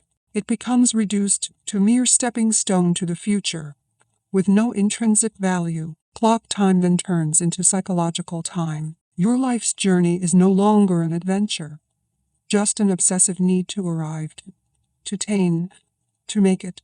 You no longer see or smell the flowers by the wayside either, nor are you aware of the beauty and the miracle of life that unfolds all around you when you are present in the now. I can see the supreme importance of the now, but I cannot quite go along with you when you say that time is a complete illusion. When I say time is an illusion, my intention is not to make a philosophical statement. I am just reminding you of a simple fact, a fact so obvious that you may find it hard to grasp and may even find it meaningless, but once fully realized, it can cut like a sword through all the mind-created layers of complexity and problems. Let me say it again, the present moment is all you ever have. There is never a time when your life is not this moment. Is this not a fact? The insanity of psychological time.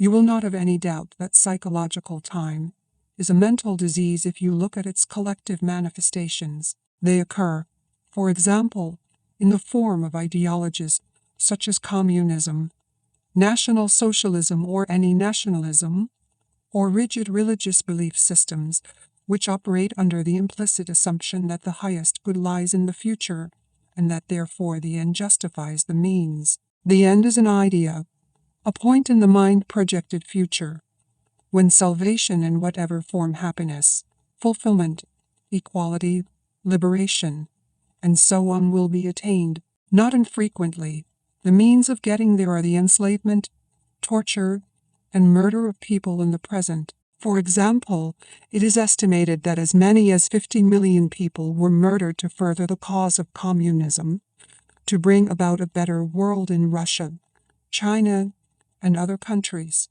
This is a chilling example of how belief in a future heaven creates a present hell. Can there be any doubt that psychological time is a serious and dangerous mental illness? How does this mind pattern operate in your life? Are you always trying to get somewhere other than where you are? Is most of your doing just a means to an end? Is fulfillment always just around the corner or confined to short-lived pleasures, such as food, drink, drugs, or thrills and excitement? Are you always focused on becoming, achieving, and attaining, or alternatively chasing some new thrill or pleasure? Do you believe that if you acquire more things you will become more fulfilled, good enough, or psychologically complete? Are you waiting for man or woman to give meaning to your life? In the normal, mind-identified or unenlightened state of consciousness, the power and infinite creative potential that lie concealed in the now are completely obscured by psychological time. Your life then loses its vibrancy, its freshness, its sense of wonder. The old patterns of thought, emotion, behavior, reaction, and desire are acted out in endless repeat performances, a script in your mind that gives you an identity of sorts but distorts or covers up the reality of the now. The mind then creates an obsession with the future as an escape from the unsatisfactory present. Negativity and suffering have their roots in time. But the belief that the future will be better than the present is not always an illusion. The present can be dreadful. Anal things can get better in the future, and often they do. Usually, the future is a replica of the past. Superficial changes are possible, but real transformation is rare and depends upon whether you can become present enough to dissolve the past by accessing the power of the now. What you perceive as future is an intrinsic part of your state of consciousness now. If your mind carries a heavy burden of past, you will experience more of the same. The past perpetuates itself through lack of presence. The quality of your consciousness at this moment is what shapes the future which, of course, can only be experienced as the now. You may win $1 million, but that kind of change is no more than skin deep. You would simply continue to act out the same conditioned patterns in more luxurious surroundings. Humans have learned to split the atom. Instead of killing 10 or 20 people with a wooden club, one person can now kill 1 million just by pushing a button. Is that real change? If it is the quality of your consciousness at this moment that determines the future, then what is it that determines the quality of your consciousness? Your degree of presence. So the only place where true change can occur and where the past can be dissolved is the now. All negativity is caused by an accumulation of psychological time and denial of the present. Unease, anxiety, tension, stress, worry, all forms of fear are caused by too much future and not enough presence. Guilt, regret, resentment, grievances, sadness, bitterness, and all forms of non-forgiveness are caused by too much past and not enough presence. Most people find it difficult to believe that a state of consciousness totally free of all negativity is possible, and yet this is the liberated state to which all spiritual teachings point. It is the promise of salvation, not in an illusory future but right here and now. You may find it hard to recognize that time is the cause of your suffering or your problems. You believe that they are caused by specific situations in your life, And seen from a conventional viewpoint, this is true. But until you have dealt with the basic problem-making dysfunction of the mind, its attachment to past and future and denial of the now, problems are actually interchangeable. If all your problems are perceived causes of suffering or unhappiness were miraculously removed for you today, but you had not become more present, more conscious, you would soon find yourself with a similar set of problems or causes of suffering. Like a shadow that follows you wherever you go, ultimately, there is only one problem, the time-bound mind itself. I cannot believe that I could ever reach a point where I am completely free of my problems. You are right. You can never reach that point because you are at that point now. There is no salvation in time. You cannot be free in the future. Presence is the key to freedom, so you can only be free now. Finding the life underneath your life situation. I don't see how I can be free now. As it happens, I am extremely unhappy with my life at the moment. This is a fact. And I would be deluding myself if I tried to convince myself that all is well when it definitely isn't. To me, the present moment is very unhappy. It is not liberating at all. What keeps me going is the hope or possibility of some improvement in the future. You think that your attention is in the present moment when it's actually taken up completely by time. You cannot be both unhappy and fully present in the now. What you refer to as your life should more accurately be called your life situation. It is psychological time, past and future. Certain things in the past didn't go the way you wanted them to go. You are still resisting what happened in the past, and now you are resisting what is.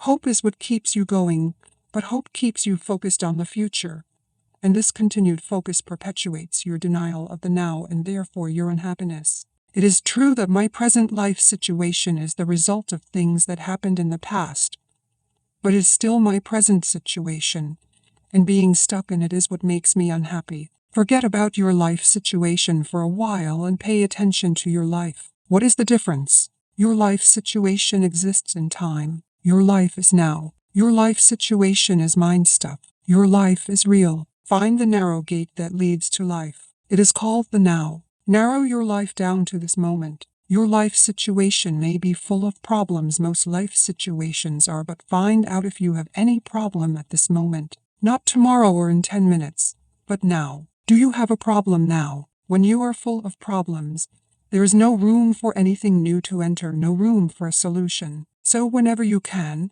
make some room, create some space, so that you find the life underneath your life situation. Use your senses fully. Be where you are. Look around. Just look.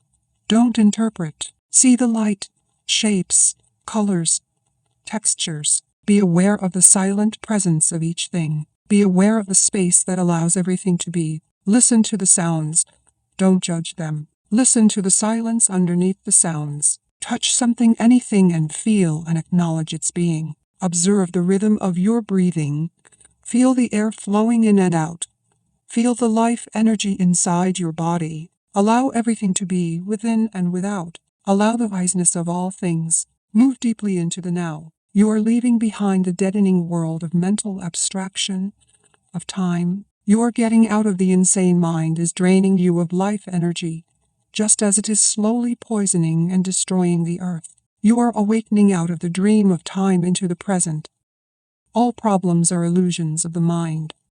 It feels as if a heavy burden has been lifted, a sense of lightness. I feel clear, but my problems are still there waiting for me, aren't they? They haven't been solved. Am I not just temporarily evading them? If you found yourself in paradise, it wouldn't be long before your mind would say yes. But, ultimately, this is not about solving your problems. It's about realizing that there are no problems, only situations to be dealt with now, or to be left alone and accepted as part of the wiseness of the present moment until they change or can be dealt with. Problems are mind-made and need time to survive. They cannot survive in the actuality of the now. Focus your attention on the now and tell me what problem you have at this moment. I am not getting any answer because it is impossible to have a problem when your attention is fully in the now. A situation that needs to be either dealt with or accepted, yes. Why make it into a problem? Why make anything into a problem? Isn't life challenging enough as it is? What do you need problems for? The mind unconsciously loves problems because they give you an identity of sorts. This is normal, and it is insane. Problem means that you are dwelling on a situation mentally without there being a true intention or possibility of taking action now, and that you are unconsciously making it part of your sense of self. You become so overwhelmed by your life situation that you lose your sense of life, of being, or you are carrying in your mind the insane burden of 100 things that you will or may have to do in the future instead of focusing your attention on the one thing that you can do now. When you create a problem, you create pain. All it takes is a simple choice, a simple decision. No matter what happens, I will create no more pain for myself. I will create no more problems. Although it is a simple choice, it is also very radical. You won't make that choice unless you are truly fed up with suffering, unless you have truly had enough, and you won't be able to go through with it unless you access the power of the now. If you create no more pain for yourself, then you create no more pain for others. You also no longer contaminate the beautiful earth, your inner space, and the collective human psyche with the negativity of problem-making. If you have ever been in a life or death emergency situation, you will know that it was the problem. The mind didn't have time to fool around and make it into a problem. In a true emergency, the mind stops. You become totally present in the now, and something infinitely more powerful takes over. This is why there are many reports of ordinary people suddenly becoming capable of incredibly courageous deeds. In any emergency, either you survive or you don't. Either way, it is not a problem. Some people get angry when they hear me say that problems are illusions. I am threatening to take away their sense of who they are. They have invested much time in a false sense of self. For many years, they have unconsciously defined their whole identity in terms of their problems or their suffering. Who would they be without it? A great deal of what people say, think, or do is actually motivated by fear, which of course is always linked with having your focus on the future and being out of touch with the now. As there are no problems in the now, there is no fear either. Should a situation arise that you need to deal with now, your action will be clear and incisive if it arises out of present moment awareness. It is also more likely to be effective. It will not be a reaction coming from the past conditioning of your mind, but an intuitive response to the situation. In other instances, when the time-bound mind would have reacted, you will find it more effective to do nothing, just stay centered in the now. A quantum leap in the evolution of consciousness. I have had glimpses of the state of freedom from mind and time that you describe, but past and future are so overwhelmingly strong that I cannot keep them out for long. The time-bound mode of consciousness is deeply embedded in the human psyche, but what we are doing here is part of a profound transformation that is taking place in the collective consciousness of the planet and beyond, the awakening of consciousness from the dream of matter, form, and separation, the ending of time. We are breaking mind patterns that have dominated human life for eons, mind patterns that have created unimaginable suffering on a vast scale. I am not using the word evil. It is more helpful to call it unconsciousness or insanity. This breaking up of the old mode of consciousness, or rather unconsciousness, is it something we have to do, or will it happen anyway? I mean, is this change inevitable? That's a question of perspective. The doing and the happening is in fact a single process, because you are one with the totality of consciousness. You cannot separate the two, but there is no absolute guarantee that humans will make it. The process isn't inevitable or automatic. Your cooperation is an essential part of it. However you look at it, it is a quantum leap in the evolution of consciousness, as well as our only chance of survival as a race. The joy of being. To alert you that you have allowed yourself to be taken over by psychological time, you can use a simple criterion. Ask yourself, is there joy, ease, and lightness in what I am doing? If there isn't, then time is covering up the present moment, and life is perceived as a burden or a struggle. If there is no joy, ease, or lightness in what you are doing, it does not necessarily mean that you need to change W/H you are doing. It may be sufficient to change the how. How is always more important than what. See if you can give much more attention to the doing than to the results that you want to achieve through it. Give your fullest attention to whatever the moment presents. This implies that you also completely accept what is, because you cannot give your full attention to something and at the same time resist it. As soon as you honor the present moment, all unhappiness and struggle dissolve, and life begins to flow with joy and ease. When you act out of present moment awareness, whatever you do becomes imbued with a sense of quality, care, and love, even the most simple action. So do not be concerned with the fruit of your action, just give attention to the action itself. The fruit will come of its own accord. This is a powerful spiritual practice. In the Bhagavad Gita, one of the oldest and most beautiful spiritual teachings in existence, non-attachment to the fruit of your action is called karma yoga. It is described as the path of consecrated action. When the compulsive striving away from the now ceases, the joy of being flows into everything you do. The moment your attention turns to the now, you feel a presence, a stillness, a peace. You no longer depend on the future for fulfillment and satisfaction. You don't look to it for salvation. Therefore, you are not attached to the results. Neither failure nor success has the power to change your inner state of being. You have found the life underneath your life situation. In the absence of psychological time, your sense of self is derived from being, not from your personal past. Therefore, the psychological need to become anything other than who you are already is no longer there. In the world, on the level of your life situation, you may indeed become wealthy, knowledgeable, successful, free of this or that, but in the deeper dimension of being you are complete and whole now. In that state of wholeness, would we still be able or willing to pursue external goals? Of course, but you will not have illusory expectations that anything or anybody in the future will save you or make you happy. As far as your life situation is concerned, there may be things to be attained or acquired. That's the world of form, of gain and loss. Yet on a deeper level you are already complete.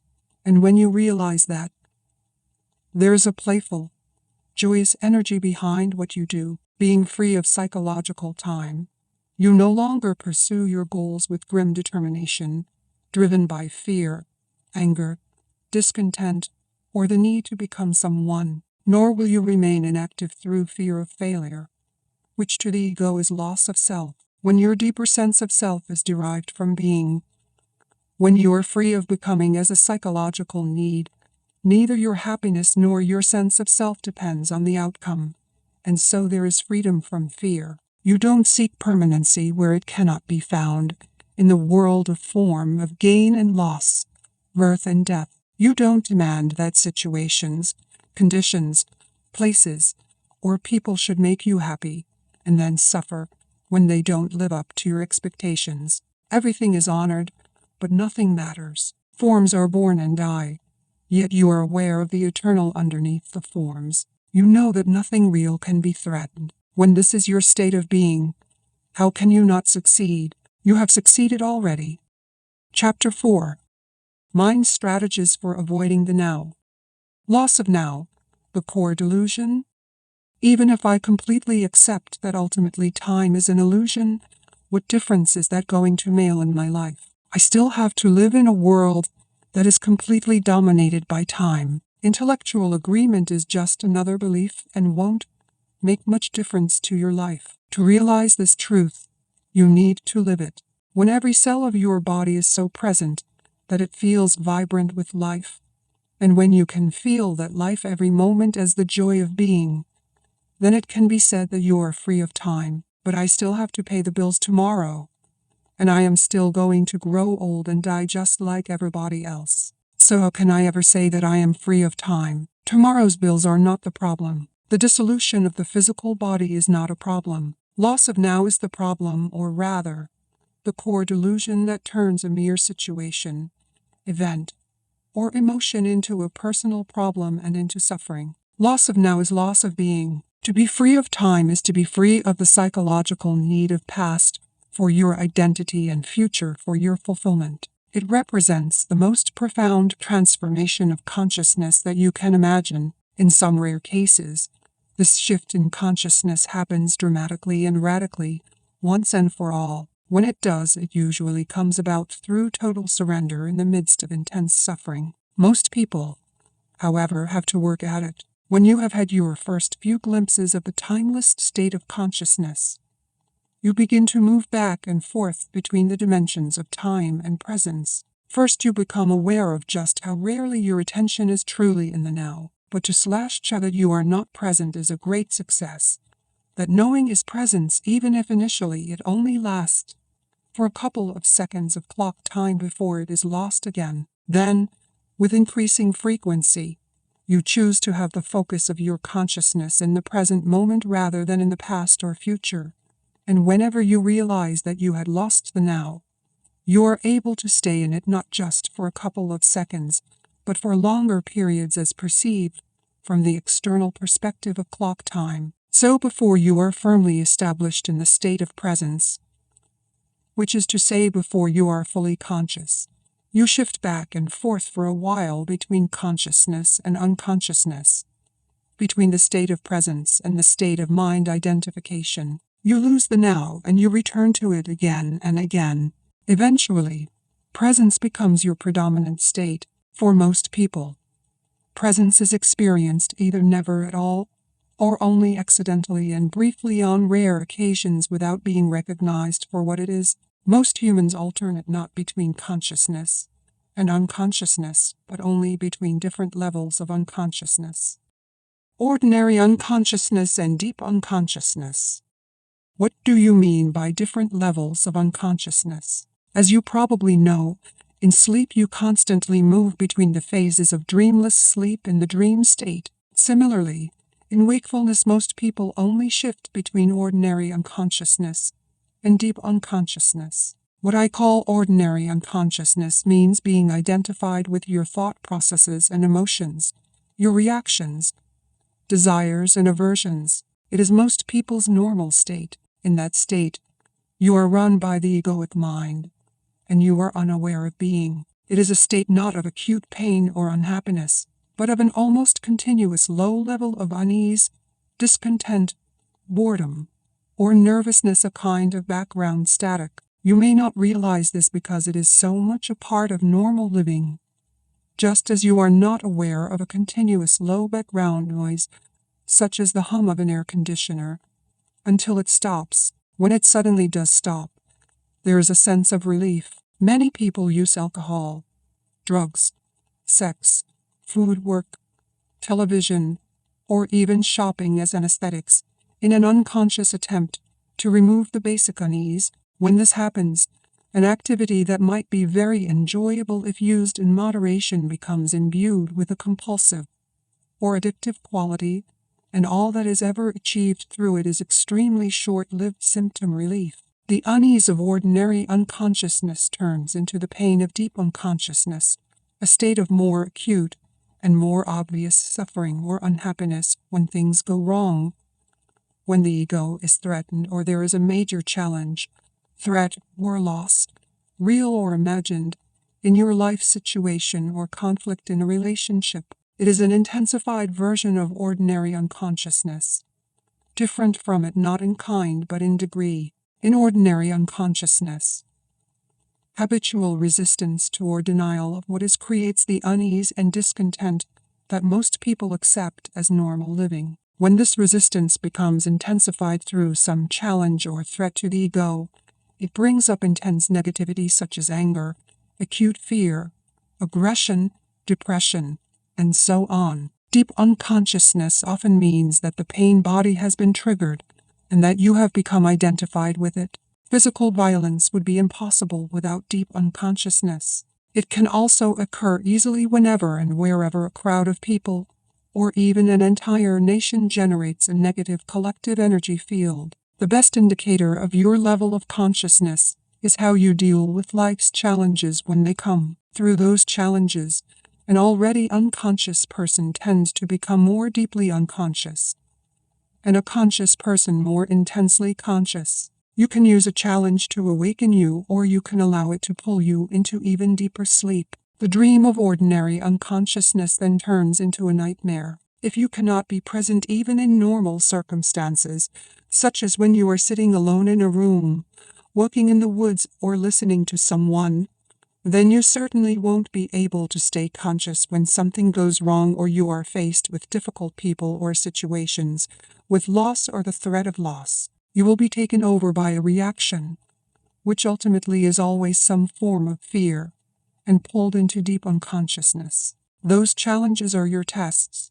Only the way in which you deal with them will show you and others where you are at as far as your state of consciousness is concerned, not how long you can sit with your eyes closed or what visions you see. So it is essential to bring more consciousness into your life in ordinary situations when everything is going relatively smoothly. In this way, you grow in presence power. It generates an energy field in you and around you of a high vibrational frequency. No unconsciousness, no negativity, no discord or violence can enter that field and survive, just as darkness cannot survive in the presence of light. When you learn to be the witness of your thoughts and emotions, which is an essential part of being present, you may be surprised when you first become aware of the background static of ordinary unconsciousness and realize how rarely, if ever, you are truly at ease within yourself on the level of your thinking.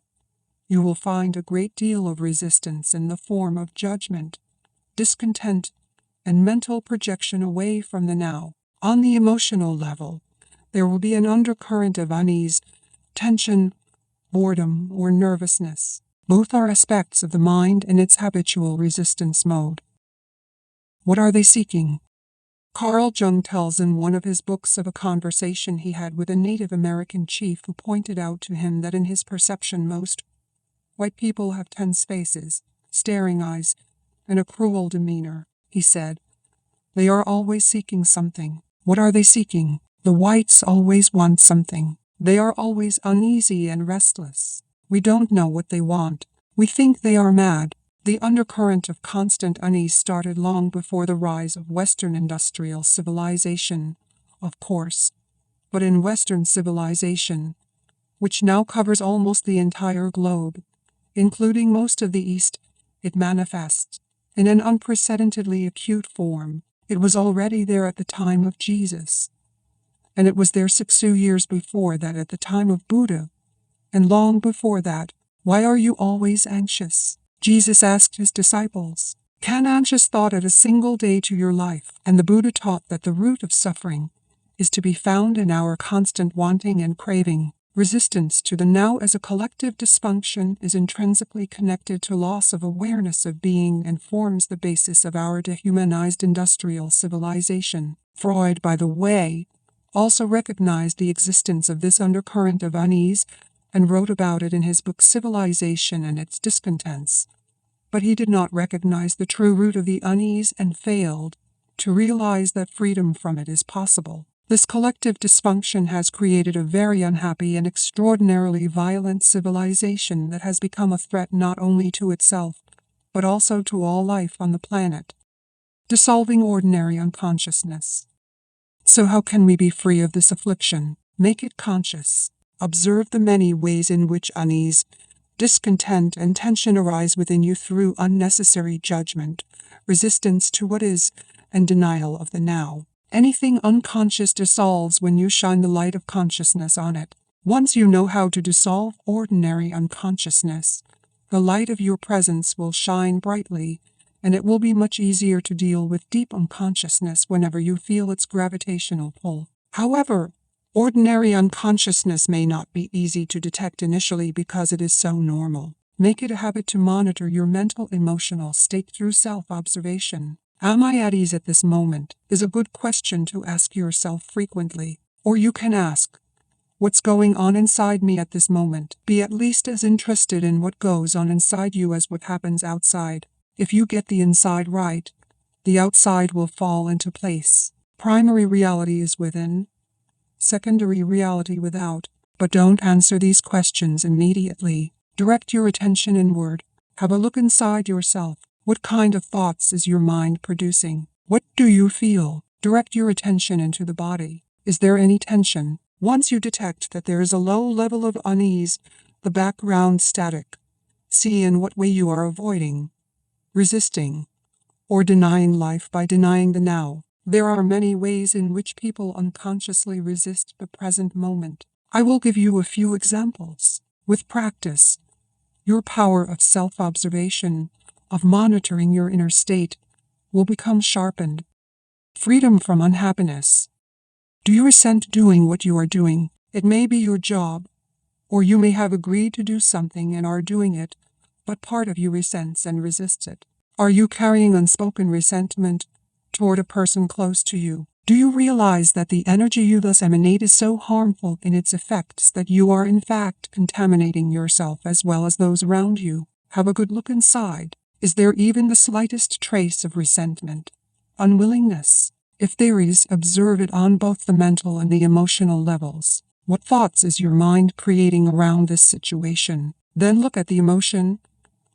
Is the body's reaction to those thoughts? Feel the emotion. Does it feel pleasant or unpleasant? Is it an energy that you would actually choose to have inside you? Do you have a choice? Maybe you are being taken advantage of. Maybe the activity you are engaged in is tedious.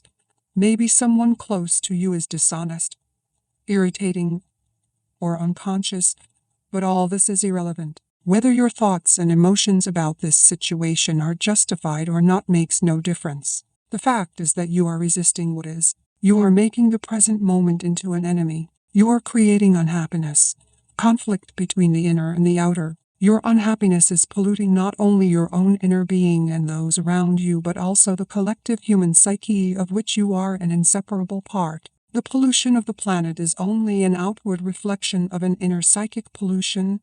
Millions of unconscious individuals not taking responsibility for their inner space. Either stop doing what you are doing, speak to the person concerned and express fully what you feel, or drop the negativity that your mind has created around the situation and that serves no purpose whatsoever except to strengthen a false sense of self. Recognizing its futility is important.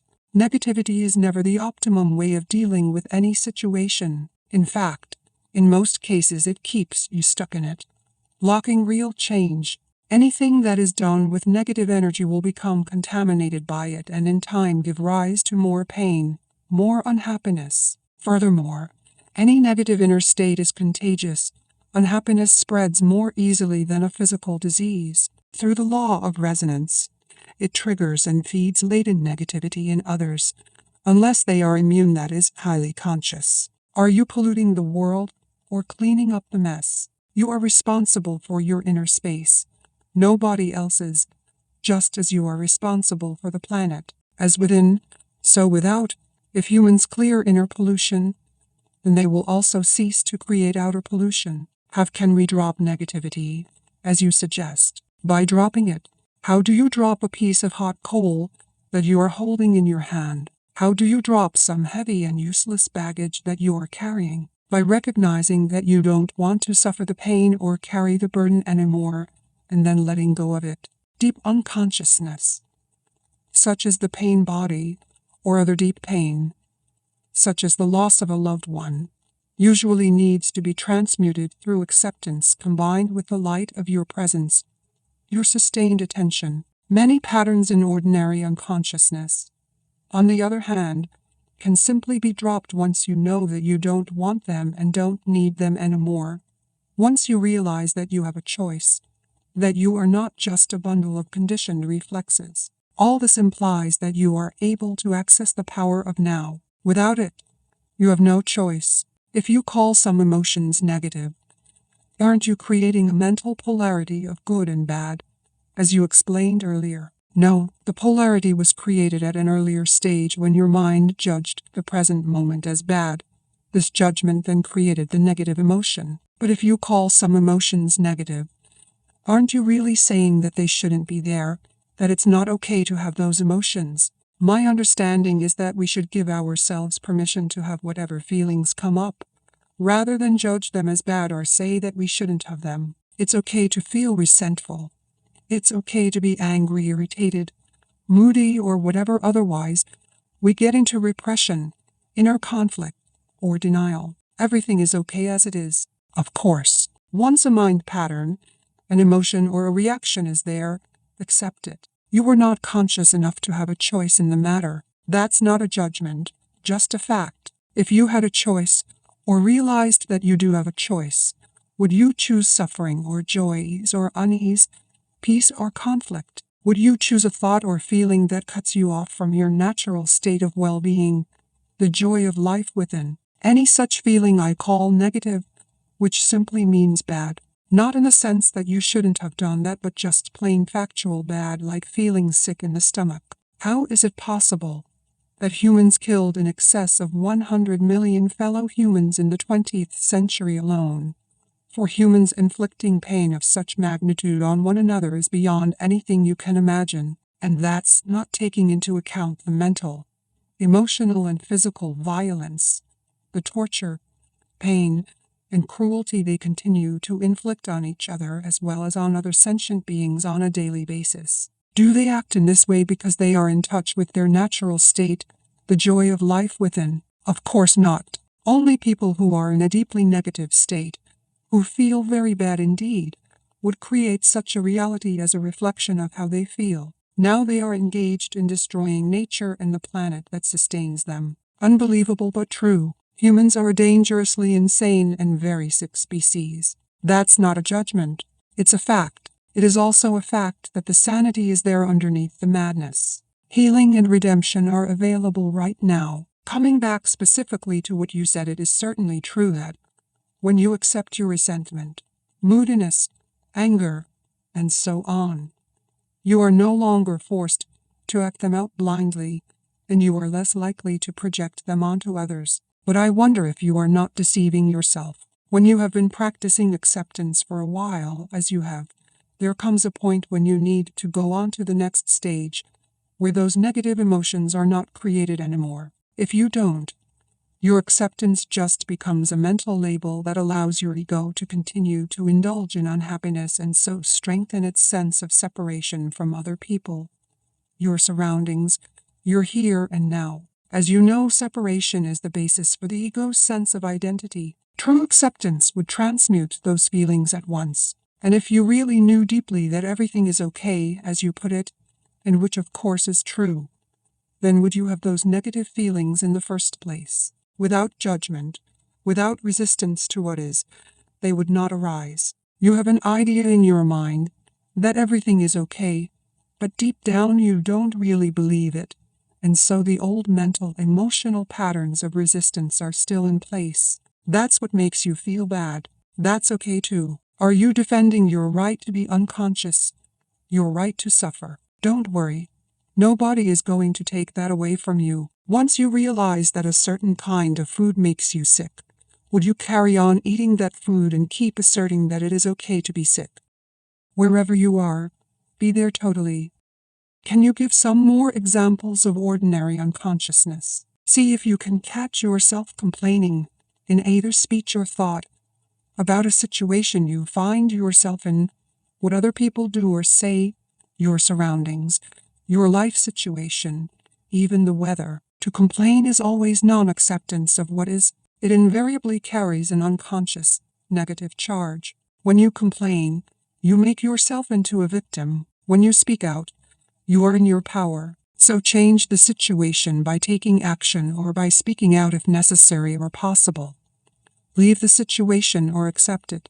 All else is madness. Ordinary unconsciousness is always linked in some way with denial of the now. The now, of course, also implies the here. Are you resisting your here and now? Some people would always rather be somewhere else. Their here is never good enough. Through self-observation, find out if that is the case in your life. Wherever you are, be there totally. If you find your here and now intolerable, and it makes you unhappy, you have three options.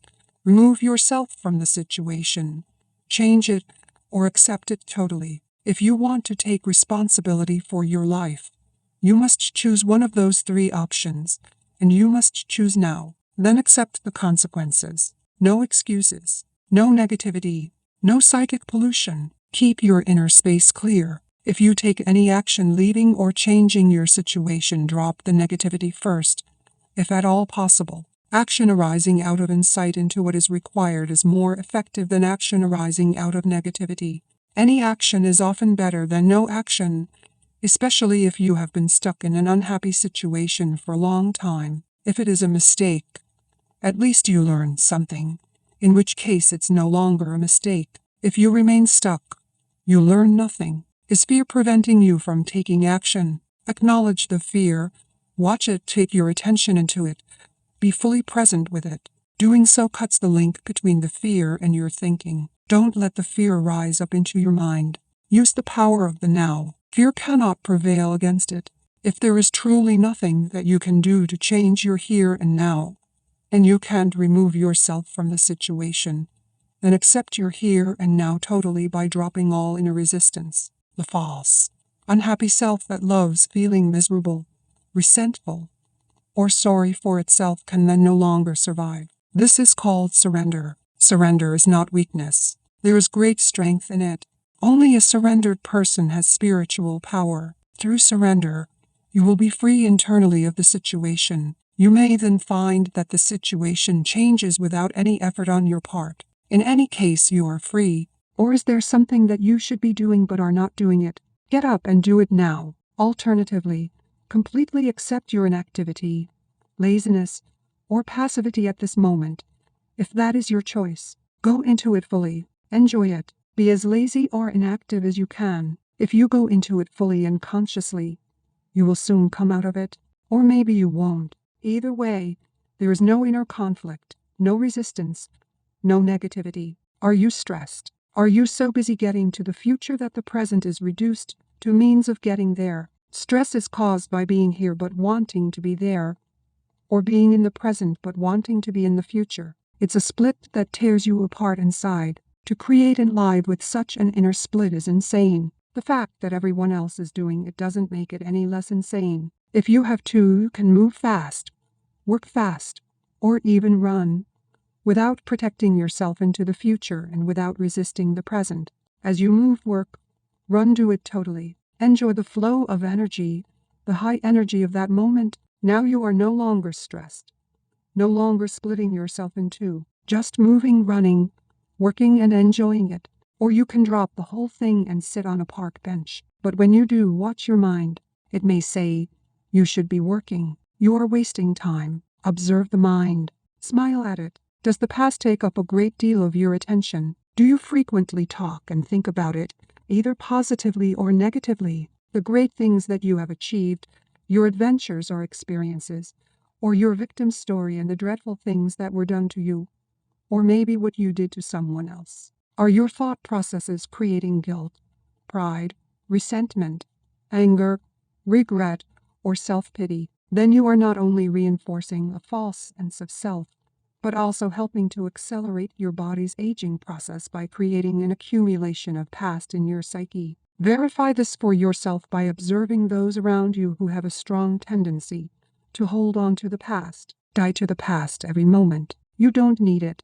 Only refer to it when it is absolutely relevant to the present. Feel the power of this moment and the fullness of being. Feel your presence. Are you worried? Do you have many what-if thoughts? You are identified with your mind, which is projecting itself into an imaginary future situation and creating fear. There is no way that you can cope with such a situation, because it doesn't exist. It's a mental phantom. You can stop this health and life-corroding insanity simply by acknowledging the present moment. Become aware of your breathing. Feel the air flowing in and out of your body. Feel your inner energy field. All that you ever have to deal with, cope with in real life as opposed to imaginary mind projections is this moment. Ask yourself what problem you have right now, not next year, tomorrow, or 5 minutes from now. What is wrong with this moment? You can always cope with the now, but you can never cope with the future, nor do you have to. The answer, the strength, the right action or the resource will be there when you need it,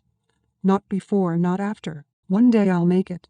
Is your goal taking up so much of your attention that you reduce the present moment to a means to an end? Is it taking the joy out of your doing? Are you waiting to start living? If you develop such a mind pattern, no matter what you achieve or get, the present will never be good enough.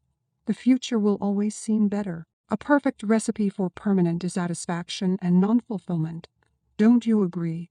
Are you a habitual waiter? How much of your life do you spend waiting? What I call small scale waiting is waiting in line at the post office, in a traffic jam, at the airport, or waiting for someone to arrive, to finish work, and so on. Large-scale waiting is waiting for the next vacation, for a better job, for the children to grow up, for a truly meaningful relationship, for success, to make money, to be important, to become enlightened. It is not uncommon for people to spend their whole life waiting to start living. Waiting is a state of mind. Basically, it means that you want the future.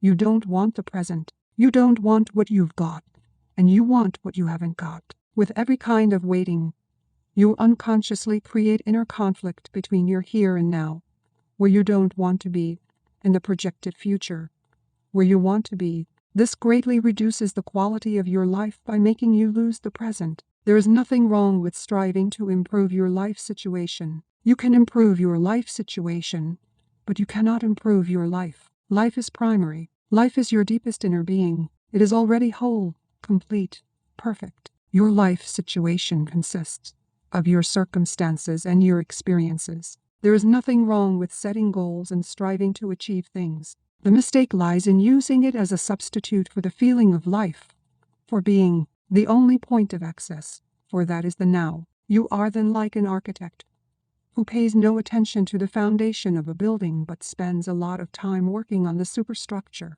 For example, many people are waiting for prosperity. It cannot come in the future. When you honor, acknowledge, and fully accept your present reality, where you are, who you are, what you are doing right now, when you fully accept what you have got, you are grateful for what you have got. Grateful for what is, grateful for being. Gratitude for the present moment and the fullness of life now is true prosperity. It cannot come in the future. Then, in time, that prosperity manifests for you in various ways. If you are dissatisfied with what you have got, or even frustrated or angry about your present lack, that may motivate you to become rich. But even if you do make millions, you will continue to experience the inner condition of lack. And deep down you will continue to feel unfulfilled. You may have many exciting experiences that money can buy, but they will come and go and always leave you with an empty feeling and the need for further physical or psychological gratification. You won't abide in being and so feel the fullness of life now. That alone is true prosperity. So give up waiting as a state of mind. When you catch yourself slipping into waiting, snap out of it. Come into the present moment. Just be and enjoy being. If you are present, there is never any need for you to wait for anything. So next time somebody says, "Sorry to have kept you waiting," you can reply, "That's all right. I wasn't waiting. I was just standing here enjoying myself and joy in myself." These are just a few of the habitual mind strategies for denying the present moment that are part of ordinary unconsciousness. They are easy to overlook because they are so much a part of normal living, the background static of perpetual discontent. But the more you practice monitoring your inner mental emotional state, the easier it will be to know when you have been trapped in the past or future, which is to say unconscious, and to awaken out of the dream of time into the present. But beware the false, unhappy self, based on mind identification, lives on time. It knows that the present moment is its own death and so feels very threatened by it. It will do all it can to take you out of it. It will try to keep you trapped in time. Thank you for listening to part 1 of The Power of Now by Eckhart Tolle. We hope this journey into mindfulness and presence has inspired you to embrace the present moment and experience life with greater clarity and peace. Stay tuned for the next part, where we dive deeper into the concepts of enlightenment and conscious living. Don't forget to like, subscribe, and turn on notifications to catch the upcoming episodes. Until next time, stay mindful and enjoy the power of now.